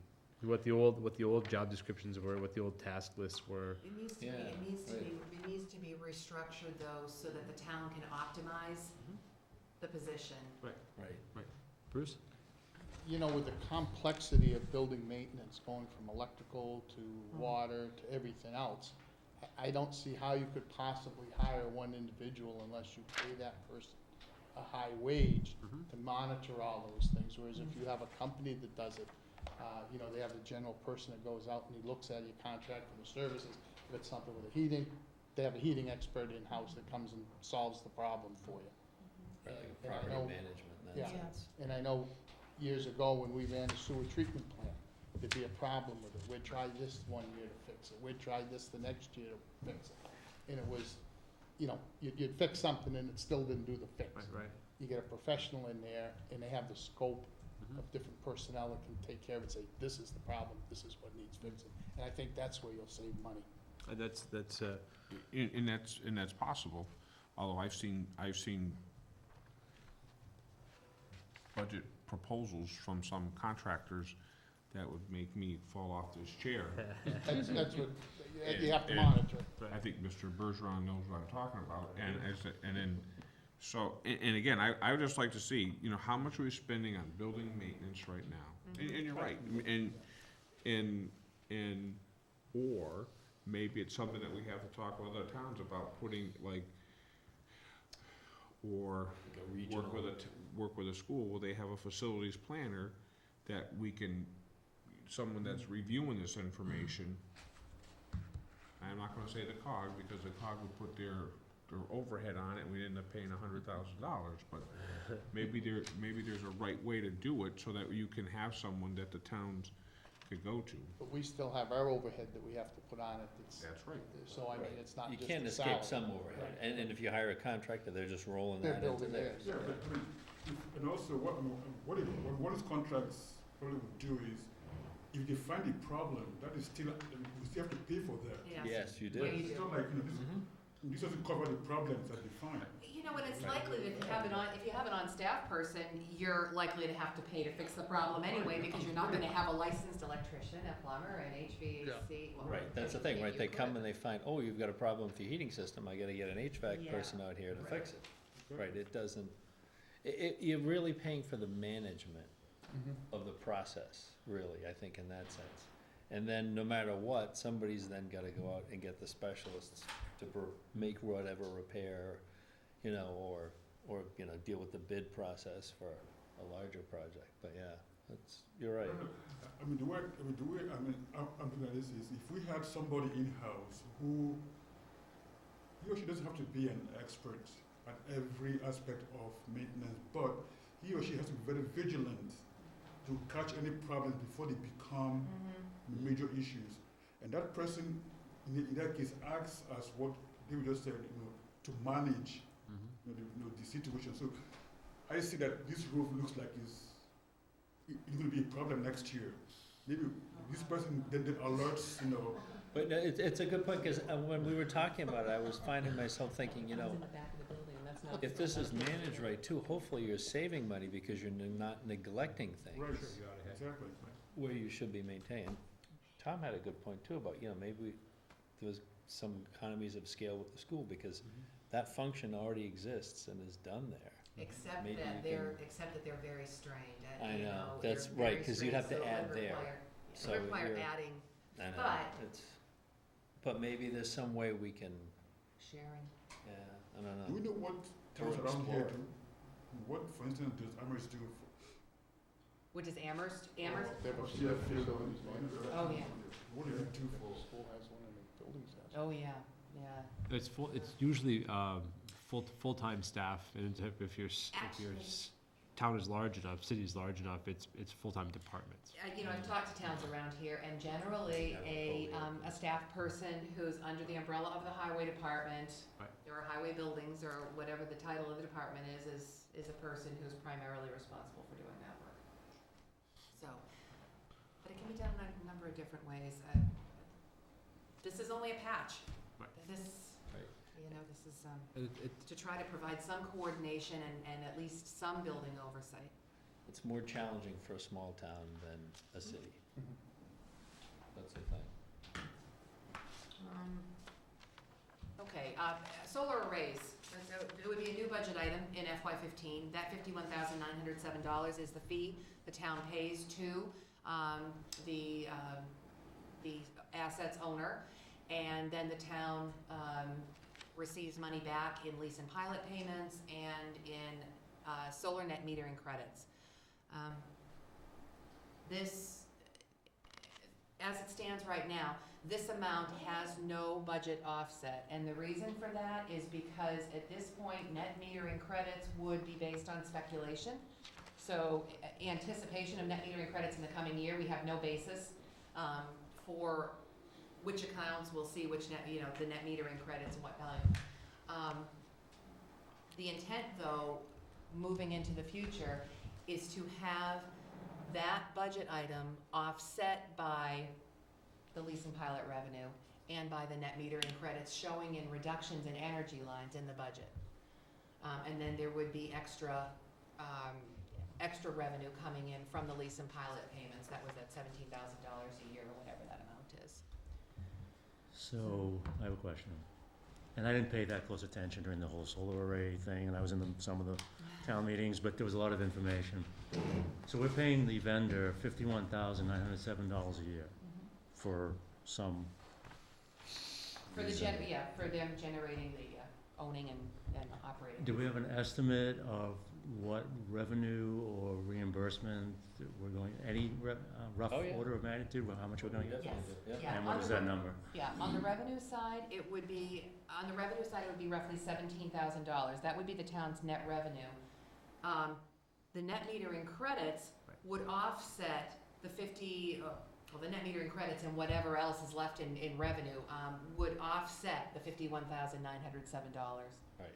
Like So you s- basically that, No, it's not, but I'm it- gonna be, I know I'm sounding all. No, you're in sounding the fine, end, keep we're going. okay. In a nutshell, in the end, we're up 17,000 based on the estimates. When That's you right, take that's it, like, you're only seeing the expense side. Right, here. that's the expense side, so the estimated revenue side is around Taking all the $69,000? Yeah, it's just that there's a lot of pieces to it. It's not like it's an easy one-to-one. Okay. Yeah, but in the end, right, 17,000, it was, About $17,000 would be the net revenue to the town. and Okay. I wanna say over the 20-year period of the contract, it It was was about high 400. threes or 400, somewhere in that range. And that's gonna be, we're gonna see that in FY15, or is that FY16 first? This assets should be built, the assets should be built in FY15. Yeah. The net metering credits of the year history wouldn't be seen until FY16. Right. Because we'll start, by June 30th, I wanna say is the That's the goal. goal. So we're only gonna get a half a year's worth of generation this year. So will we get any revenue to the town in FY15? Should have the pilot installments in 15. Pilot and lease payments should be coming in FY15, yes. Thank you. Hope for a lot of sun. And cool temperatures. Hey, cool, that's right, that's right. For hot temperatures. No, they don't work as well on the top. Yeah, the Colder is efficiency goes better. down. But you gotta use air conditioning in the That's true. summertime. Yeah. Good point. With the change in building inspector or building commissioner this current year, there was a savings of almost $3,500. And that's gonna carry over into FY15. The building commissioner is asking for a small increase in building inspector alternate to cover for, to cover during vacations and leave. And then is looking for a $100 reduction in the expense line. He's working, what, 19 hours a week now? Oh, Just short of that. 18, So we're- yes, we're 19 saving- hours a we're week, saving yes. the health insurance cost, too. We are. It's a non-benefited position, yeah. Okay, health and sanitation, the Franklin County Solid Waste District assessment has gone up. And the portion that shows on the budget under health and sanitation represents 25% of the annual assessment. The other 75%, as we did last year, is showing on the, in the sludge removal line in the wastewater treatment plant, because the solid waste district actually manages the sludge removal contract. So there's an example of targeting the actual service provided to the fee payers. Right. Okay. What do we pay for this landfill monitoring? That, Someone go actually, compress the that's been water and running, everything? yeah, that's been running about $5,000. Yeah. Where We is just that? got a report on that this week, didn't we? We actually did, yeah, they just finished. They monitor the, the wells on the landfill and then abutting properties too. DEP requires How that. long does that go on? Oh, does anybody remember the actual timeline? I say in perpetuity because it's gonna be long after, Right. long after most of us are here, but, As long as that landfill's there, it has to be monitored, pretty much, yeah, right? this is a long-term mandate. It's the cost of What was burying that? trash in the ground.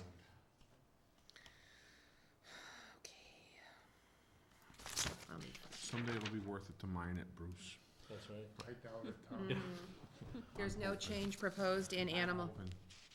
Put a methane tap over there. Too small. Can we get a gravel pit over there? No, just dig it all up and Gravel's ship it all to gone. China for recycling. Well, and, you know, this is one thing where unfortunately we couldn't take advantage, because you see a lot of towns putting their solar arrays or a solar array in a landfill, but because it's too far from the interconnect and everything to make it worth it, we lose out, which is too bad, but. Yeah. Okay, no change proposed in animal inspector or animal control for the coming year. No change proposed in streetlights. This town is still managing to stay within its, within its appropriation for the, electricity, the utility payments for the Any streetlights. complaints from citizens of not having streetlights? Every year there are some, and that's one of the, because I hear a lot of them just personally too, and especially along Main Street. Mostly, not so much for lighting it for auto use, because obviously you're walking around with headlights, it's Pedestrians, pedestrians. right. Yeah. Are they LEDs at all? Yeah. Are LEDs, is there capabilities for that? Oh, you can do it and we'd have to buy them, but it's a lot more efficient. That's one of the things actually at our conference I was looking at, is LEDs that will light, but that are also dark sky compliant. So if you're looking at it from overhead, you're not getting all that Yeah. light washing up. It's a phone. Right. Well, I can tell you, I Flash haven't it down. complained about a lack of streetlights, but I can tell you, like on Plumtree Road, that's a safety issue. People at night, I almost hit somebody the other night, I'll be honest with you, I didn't see them, they're walking their dog. It was pitch People black. walk up, you live there, right, you know how many people go up and down that People street? walking up and down, we walk up and down with our dogs, and I Yeah. feel like my life is in my hands at nighttime, and there are people walking with, bright lights. Gotta dress like a Christmas So, tree. I haven't complained about a lack of streetlights, but I'm sure everybody on Plumtree would like streetlights. It's not just a Main Street issue. And, You're absolutely right, there's whole sections of town as well. yeah. North Silver, you can go Exactly. all those South areas. Silver. Are there more complaints now than when we had more streetlights? Well, yes, You get I think complaints so. I from think up. they're Because you proportionate to took the. that baseline, Yeah. yeah. I don't think they've increased, I think they've remained fairly constant, so, So I even think if the we- concerns we're hearing are really primarily from areas that had streetlights removed. Right, and any areas, especially where you can walk, like if you Yeah. walk up and down Main Street, Yeah. but Were there without streetlights on lights, Plumtree? you'll. That's I what? think there ever There wasn't was. Plum, there weren't There, that, no, I'm not saying there was lights, but if, no, I'm saying we have other areas where people are walking heavily, Right, but Plumtree was besides- never a street light. I mean, there may have been a There's- couple there's like- streetlights. There was like two, I think There's actually a there's still couple. one still going. Intersections. Yeah, I think maybe there was one at the end of Plumtree and there was one like The on, intersection, they used to at have the them intersections, there's at the intersections, but there weren't streetlights right, it from was one only end to the other. intersections. And, No, I'm agreeing with you, I'm saying it's a heavily walked area, especially people with Oh, I dogs. I thought a long time ago that we should put sidewalks well, there. that's what I was just about to say, even a sidewalk on one side of the I said it for a long I said time. that 12 years ago. I would agree, and that, maybe But that's something. we we have a need to problem think with about in people our be planning. willing to pay for that. Well, that's it, So It's where a you nice supposed to to have have, them, but- how do we pay for it? right. Yeah, I mean, the problem Margaret? is that Yes, exaggerated now that because is the the- snowbank, so everybody's walking in the road. That's another Get point. to the edge. Absolutely. Yes. Yep. Well, and actually, that brings another thing, then if you have the sidewalk, not only is it gonna cost you to put it in, Maintenance. and I don't disagree with it, but right, it's maintenance and then snowplow, who's gonna plow the sidewalk? Because I've had a number of people ask me about who plows, or in this case, doesn't plow, the sidewalks going over the bridge. That's the State. state's Just it, responsibility, right, and the reason they because- don't plow it is because They they use it can't for dump it snow into the storage, river. yeah. That's an unfunded So- mandate. Yeah, so it's, Or deferred maintenance. right, and, well, Okay, yeah, because all sidewalk that's not sitting on plowed. top, Yeah, exactly. because they don't wanna dump it into the river. That's Right, what when they they do, go they all the dump salt it into going the in. river. That's But an when- excuse. When the snow melts, it goes into the river anyway, so what's the difference? Right, The net state result told, is the what's- state told us a long, Right. long time ago they wouldn't pay for that. Who pays for the lights on the bridge? We do. No, Deerfield does. Mark, who pays for the lights on the bridge? The state? The state, State DOT does. does. Huh? Yeah. DOT does, on the bridge. DOT's the state. Mhm. Yep. A lucky guess. But then again, right off the bridge on Bridge Street, we pay for those lights. Right, once you But get who on. pays for the state? Thank you. You know, we all end up They pay a paying. lot more to the state than the town. Just like the Montague Turner's, the Gil Turner's bridge, it was like, we're not gonna plow because we don't want the snow to go into the river. And then you have people walking in the road because they can't walk on the sidewalk going across the bridge. Yeah, Okay, so streetlights? yes, Yep. we digressed. That's all right. COG assessment, I think maybe it's That's all right. getting a little late. No, we Yeah, got it's not even a little monotone. another hour to For go. COG assessment is up, almost $1,500. You can look Don't at ask me their, about that one, Scott. yeah. I wasn't gonna do it, Tom. I wasn't gonna do it. I know we voted no. That's right, on the budget, right? Don't ask me about that one. So, Uh, soldiers and vets, Soldiers and vets. a broken system. We have not gotten the Frontier Senior Center, assessment yet, so that's gonna be subject to change. All right, soldiers and vets benefits, this is the number, this number can change, at any time, at any point in time in a fiscal year. We recently had an added beneficiary at about, almost $1,300 a month.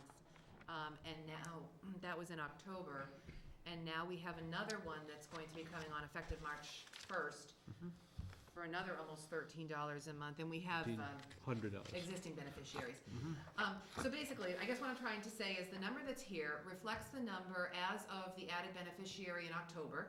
It does not, the requested increase does not reflect the addition of the beneficiary effective March 1st. That one is intended to be temporary, so we are waiting to see if it's going to be temporary for 3 months. So this number, That is number could be likely, subject to change, likely to go up. yes. Margaret, It's a but big it fluid depends on one. who goes in and out, who It's- moves in it's- and out. And it's interesting The because town we've pays seen it, a then we're slight reimbursed. increase in, Right, and there's that um, lag for the reimbursement too, which is 12, 16 months, I think, the reimbursement lag? oh, it is about 16 months, 16, yeah. that's what I thought, yeah. It's about a year and a half. Yeah. And it's a very potentially volatile. It's a number. volatile line, and we've tried to, we've tried to ask the MMA for assistance in getting the state, frankly, getting the state to take over the payments from this, so they don't have to be managed by the towns, and unfortunately, it's made very little progress. They've heard, the legislators have heard, but haven't made any movement on it. They have. Streamline the process, actually, because then you don't have to worry about a given person when they move, everyone's, well, That's It's another interesting, thought. because we're seeing a slight increase This one- in people, I'm sorry. Yeah. We're s- I noticed, what exactly is that line mean, the veterans benefit? What is that about? Sure. Yeah, there's a number of different qualifiers. A person could, it's basically based on, its income-based need. And it is also based on, there are a number of different requirements in the statute, and I don't have the statute with me, but there are a number of different requirements. Primarily, it's income-based need. So if they qualify based on their income for veterans benefits, there's some disability in there, but that's where the Veterans Administration gets involved and makes payments directly from the VA to the veteran. But this provides assistance for housing and food and really basic needs. So over and above what they get from the VA VA, or if they have a job? VA is generally based on disability, so there's a disability criteria from the VA. This is more income-based. So, Income based in the sense that they don't have an income and we are supplementing their income? or they have an income that qualifies them for, Living expenses. for living expenses, Supplements. right. But I guess the other deep question, is this a state mandate? Yes, it is. By statute. It is, and it's And- not only a state mandated, but it's mandated that the towns, the municipalities administer this. Right. Right, and then the state just reimburses 75% of the expenditure. So the state created a separate veterans program beyond the VA and beyond federal, Medicaid, Medicare, food It's a stamps. separate it's Mass General, Mass General. Francis, it's Mass General Law, Chapter 115. Okay. Everything you wanna know about that can be found there. Can you Why, give a quick summary? and why are we doing this? Assessment goes to that. Excuse me? Why are we doing this? It's a law that was it was a law that was created in Massachusetts to help, veterans. And 75% of the cost is reimbursed to the town anywhere from 18 to 24 months after the expense has been incurred. Oh, so the state will reimburse for 75%? We'll get 75% That back shows up on your, eventually, that shows up in the town's cherry What sheet. we're getting this year is from 2 years ago. That's Yep. right. Okay. basically. I guess my question is, why did the state need to do this? Well, that's a good question. I can tell you, you could, Francis, I don't have a real good answer for you. I wish I did. There are veterans that may have been in the Second World War, the That's right. Korean War, the Vietnam War, Iraq, Afghanistan, enduring freedom, whatever. And it's supposed to help veterans that are, because of their income, they need a hand. So this isn't for our recent kids, coming back from, No, for all veterans. All qualified veterans. Yes, any all. qualified veteran. And basically, the biggest qualification is that you be honorably discharged Yes. on your DD 214. That's the first step. You're gonna meet a lot of other So you criteria don't have too. to Oh, be, yeah, You get There veteran, is. but I mean, it's not, you just can't apply to it and get money. No. so you don't have to see hazardous duty or combat situation, just honorable No. discharge. No. Well, I think the biggest challenge that the towns face in this is that the numbers can change substantially in a very short period of time, at any point in time during a fiscal year. You know, we do the best we can, you know, based on the information we have.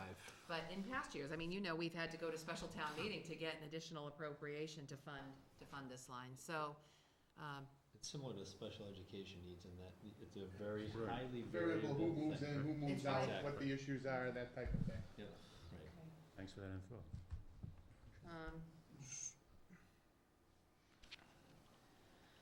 All right, So if you want me to read the Mass General Law, it's qualifying veterans and their dependents receive necessary financial assistance for food, shelter, clothing, housing supplies, and medical care in accordance with the formula. So that's what it's supposed to cover, Francis. For, and it does. How old is this law? Oh, goes back years, Oh. probably after World War I, World War II, I would say. Does it have a date there now? Those two wars. I'm looking now, it does, it actually covers World War I, So that's, so it probably goes back to that time frame, right? I mean, Right but around it does, 1919. yeah, it does handle that, and it goes from peacetime. did in 1930, going back to those guys. That's right. And it's interesting, while Tom's looking up that, it's interesting, because the recent beneficiaries that, or veterans that have moved to town, have moved from surrounding towns where the cost for housing tends to be higher. Right. And it's, so it's just interesting seeing that trend, that there's been, you know, a slight influx of veterans coming to live here, so. Just to get a raise our rents, huh? We don't have any affordable housing, Bruce, right? It's the same That's state. right, that's right. Same state says we don't have any. Okay, so moving along, let's see, wastewater treatment plant, the wastewater treatment plant purchase services shows an increase, this is a contract increase under the 10-year operations agreement.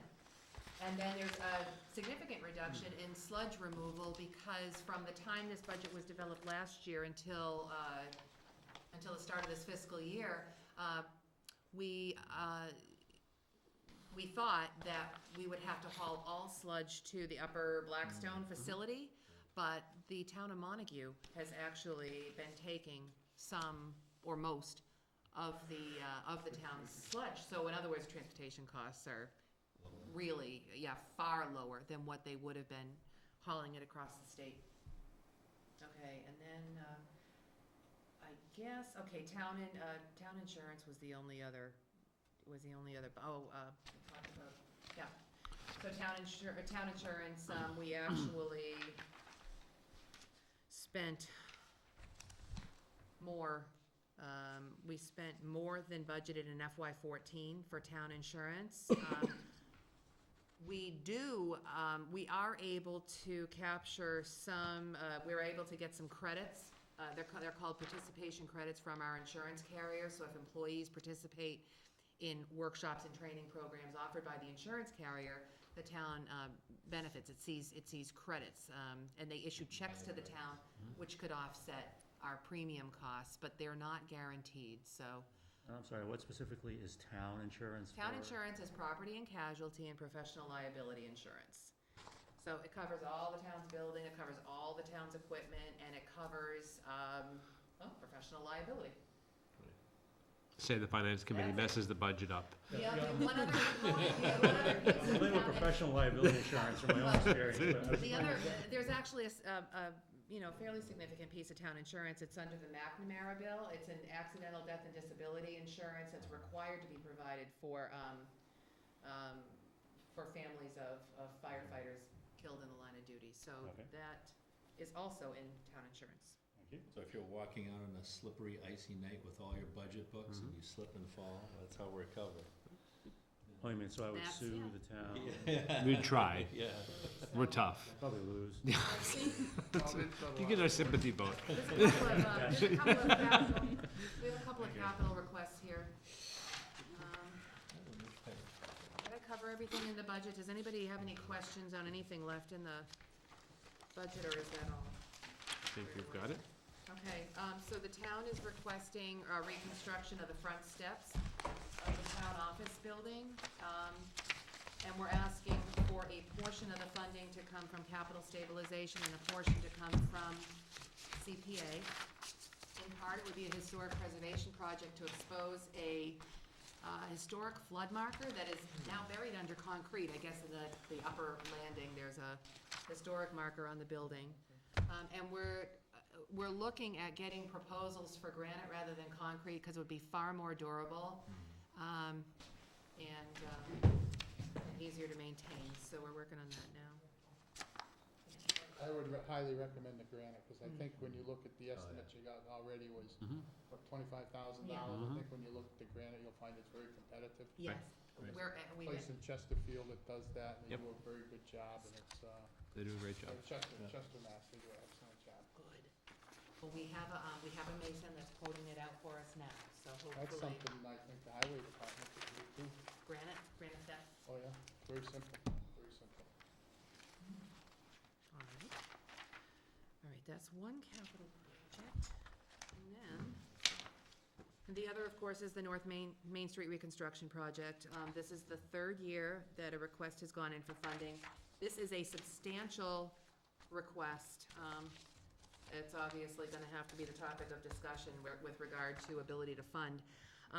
This request would cover the cost for 25% through 100% engineering design. This reconstruction project would be from basically the intersection of 116 and 47 up to Claybrook Road.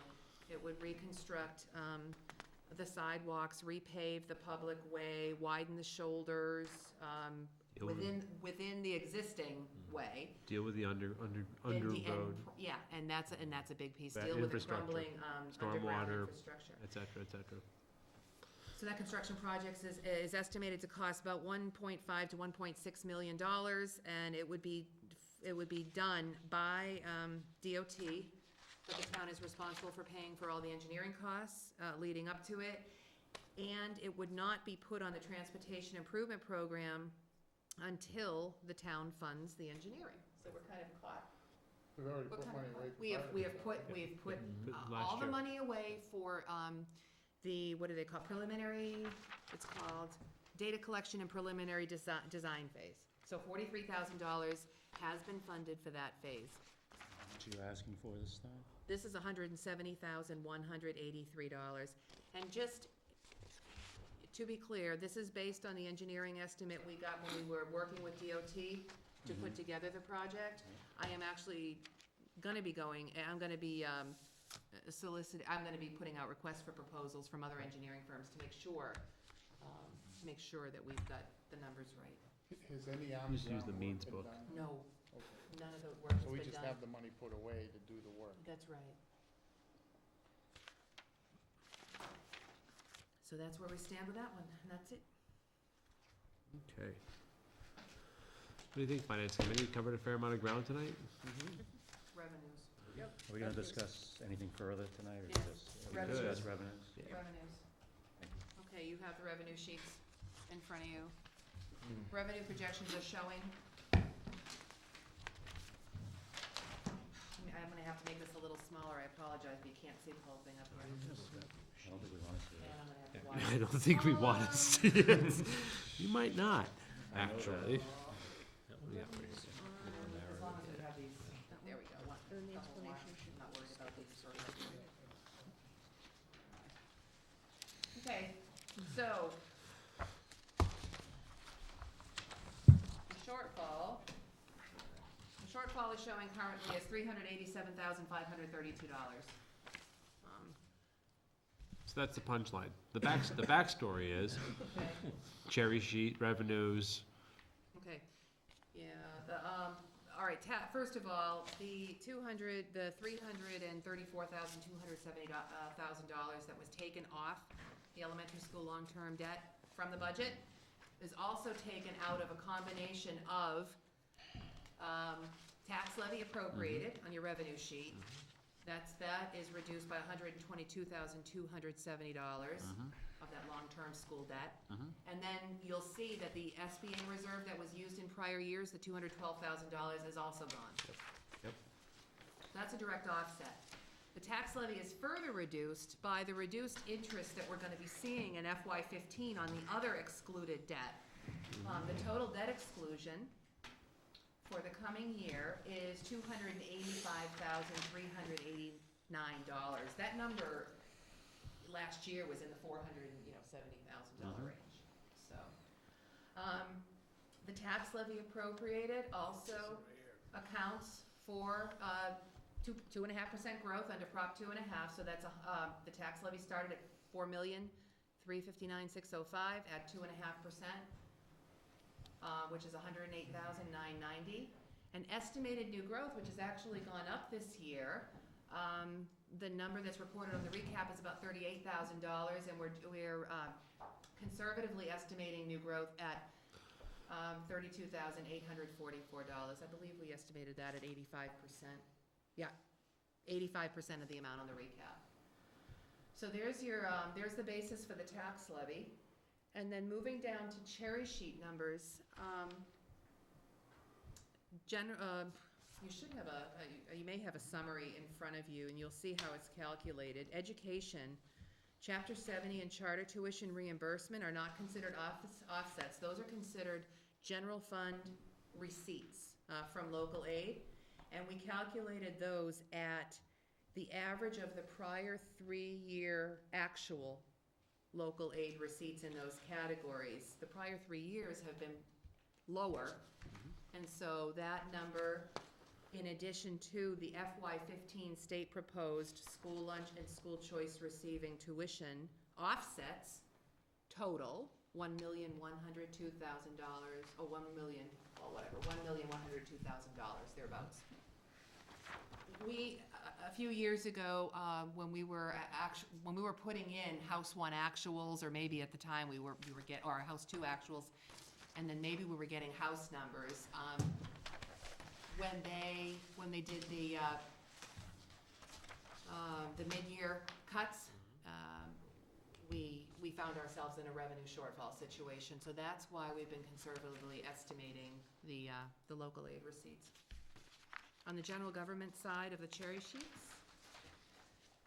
again, there's some general fund revenue that's not earmarked for specific municipal programs, so unrestricted general government aid, veterans benefits, state-owned land, and veterans and elderly exemptions are all calculated at the average of the prior 3-year actuals. And then we add in 100% of the FY proposed public library offsets. And that total comes to $560,641. So these are just estimates that the town's making, it's not based on These are the final budget? Correct. These are estimates the town's making, right? Okay, and then these are what the governor's proposing? That's correct. But you don't have the House side yet? No. Right. No. Okay. No, and we But- likely For a wouldn't while, have the. But House right now, you're looking at local aid increase of maybe 5%, Yeah. but nothing else really changed, according to last we heard. Right, I And can we- follow that. Yeah, and we don't get the final state aid numbers until July or August every year, Okay. so those Okay. numbers Long way out. move a little bit. Okay, local receipts, appropriated local receipts. The largest component in appropriate or estimated local receipts by far is motor vehicle excise, and that contributes to local receipts at over 50% of the total value here. In accordance with our accountant's recommendation, we estimate local receipts at about 85% of what's reported on the recap.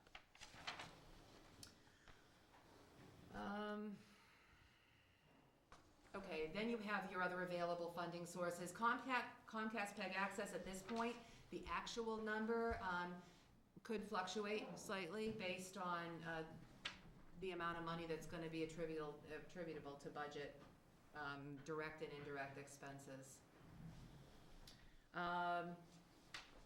The sewer reserve, that's an easy one, that's pretty clear. That sewer reserve, it's user fees that are applied to the wastewater treatment budget and the sewer relining debt in the budget. So those numbers match up to the budget numbers. The Title V fund is a water pollution abatement trust fund that was set up to provide low-interest loans to residents to fix septic systems in the early days of Title V. We still have the fund and are allowed to pay our debt obligation from it, and that's $51.55. That's a line that also shows on the budget, and it's a direct offset. Ambulance receipts. At this point, now that with implementation of the regional ambulance service, ambulance reserve is now has to be considered a one-time revenue source, and so we will not be using. We could use the remaining balance in ambulance reserve. We won't know the balance in ambulance reserve that we're going to use until the end of March. So we use the end of March balance in ambulance reserve. We have, and that gives us the number that we apply at town meeting. Free cash is not certified yet. The accountant explained that tonight, but he's working on that, so hopefully we'll have a free cash number to plug in there and fill the gap. There's no intent at this point to use stabilization to help balance the budget. And then under outside of budget expenditures, state assessments of the charges that the town sees on the cherry sheets. You also have that on your summary. We plug those numbers in at 100% of the governor's budget proposal numbers. And then the cherry sheet offsets again are offsets to the local receipts for school lunch, school choice receiving, and library aid. Other amounts to be raised are amounts that are associated with tax titles, so such as filing deeds at the registry when a property goes into tax title. And then allowance for abatements is an amount set aside to fund abatements to be issued in the coming year. The projected revenues total at this point is $6.76 million, and the budget exceeds that by $387,532 at this point. Why do we see that huge cherry offsets go way up, 139 to 268 in 1 year? That's because the school has reported an influx of school choice students. And they report in October the number of school choice students. Yeah, and it appears in an October report, and that's the number that shows up in there. So there's been an increase in school choicing in to Sunderland. Good job.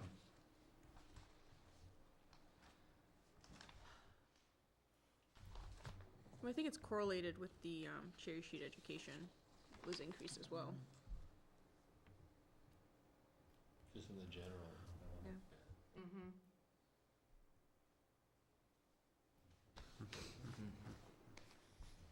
Balance each other out. Yeah. So, So revenues at this point, of course, we're in mid-February, end of February. There's a couple of open items that have to be refined as we continue on with the budget process. There's no doubt about that. And it invariably comes, this is the time of year we start talking about the state and its commitment to cities and towns in the form of unrestricted aid. At the same time, you know, we have some opportunity clearly for the state to do a little bit more. Mark, you were saying earlier, you know, we are the state, essentially. And yet, what we see is, what we're feeling in these revenue numbers are general government aid, general government from the state coming in almost $200,000 less than 2009. Still, while we have state budget increases. So anyway, that's a big soapbox we can all pile on. That said, it's still frankly, if you look at from 2009 to 2010, that recovery never occurred. It's taken at the general government level, unrestricted aid, and that really lands, frankly, on our property tax, and that's the way it is. Unfortunately, we can hope to get some aid. Hopefully, it's programmatic. I think some of the last 3 to 5 years, we've been looking at we've been taking steps to eliminate noise in the revenue stream, and that's been allowing us to really be more accurate on the revenues. It's been a pretty steady number with respect to things like free cash generated, how it was generated. There's no mystery to that anymore. and how much is applied? And how much is applied, there's no doubt about that. But if we are in a position to have to react to choice in, choice out aid, all the time, it would just be a nightmare. We'd be living 10 years ago, and it would not be fun. So some of those steps, free cash guidelines, we've worked on collectively over the last couple of years. That's been very, very helpful, how it's used, what's reserved, what's not. And this year, the bit of the noise is truly in and around the retirement of that debt. We don't, that big chunk of revenue, although allocated specific for debt service, that comes straight off, so it looks shocking. And it goes away. And we have that against the backdrop of slow, incremental 5 years of incremental restoration of services to at least the 2009 levels. And none of this even addresses one of our favorite topics, capital. Yeah, it doesn't, because- this has been deferred and deferred and deferred. Exactly, Yeah. so, yeah, I'll just leave it at that. So the revenues are gonna continue to be a work in progress, but not a great range of motion, I would think, on those. An assessment. Tom, weigh in? Just short time ago, we heard people want more streetlights and sidewalks. I understand. I didn't say one more, just saying if other people, I instead of mentioning 10 years. But that's not an unusual, don't get me wrong, that's not unusual. That's not an unusual, and I don't consider it a bad request. No. Okay?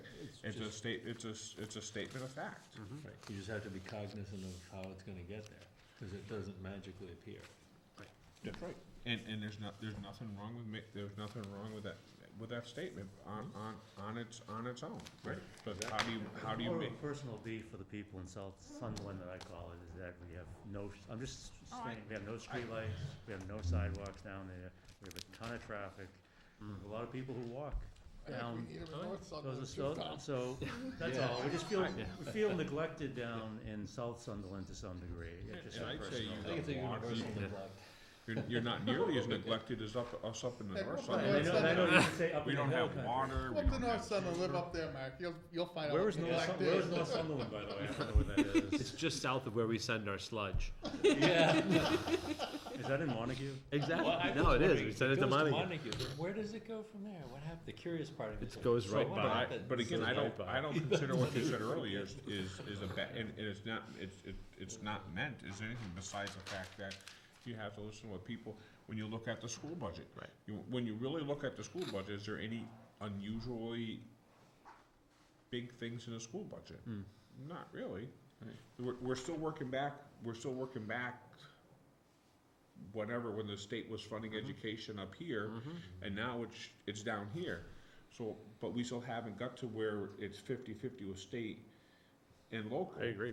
It was 50-50, and we had worked at it, then at 2.5%, still to us, a 2.5 increase in the school budget is a big nut for us to chew. It's $200,000 this year Right. of available revenue growth of 150. But it's not necessarily, because you're basically, if you're telling them only to increase by a 2.5% assessment increase, it's a lot different than increasing their budget 2.5%. Oh, absolutely. Yes. And this happens to be our year with respect to that formula. Right. And it's just, we haven't, Frustrating. we have not had a chance to catch up, and no town has, in fact. No, you raised a really good point. Discussion, we're gonna continue with respect to revenues. We know it's gonna, another couple of meetings clearly before we get anything ready for an actual final document, right? In like, I don't know, last week of May. Well, sorry.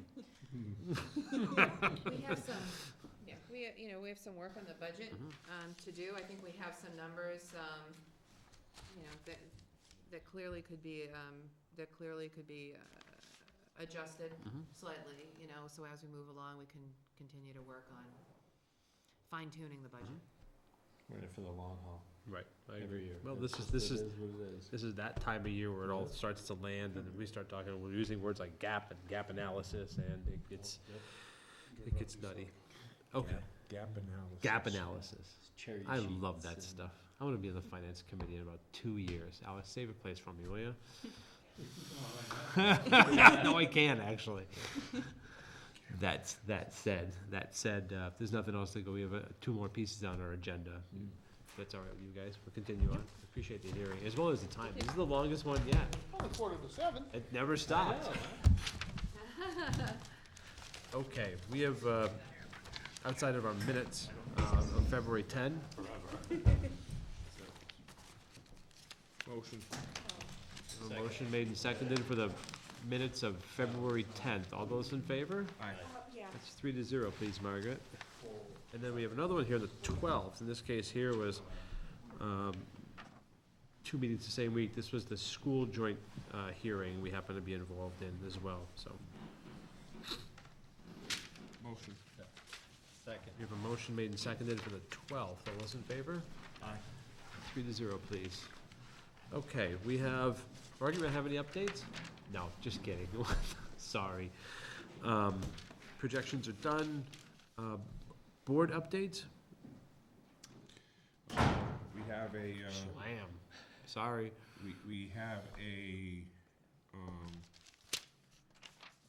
Board of Oversight for South County EMS meeting on Thursday, beginning at 4:30 at the Sunderland Public Safety Complex in Sunderland. Biggest things we're working on now is we're dealing with the hiring of the director, and what we hear is that they've gone through the initial screening. They may be presenting 2 finalists to us very shortly, 2 or 3 finalists very shortly. Hopefully that person will be able to be coming on board by the end of March. And again, the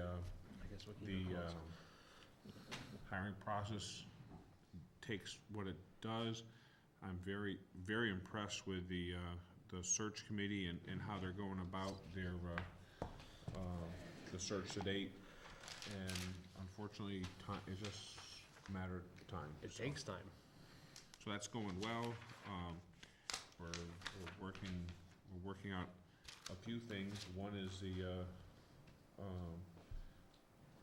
the cost, and we're also working with the assessments and the financial fiduciary responsibility, and we're also working, we had been told it had been a kind of an easy thing to go into Deerfield becoming a paramedic service, but there's actually more stuff, and they're working hard to work out a couple of bugs, and hopefully Deerfield will be able to offer a paramedic service, and once they offer the paramedic service, we've been told we'll be able to just change the license over to South County, so we had to do this paperwork anyway, so we're working on it, so Right.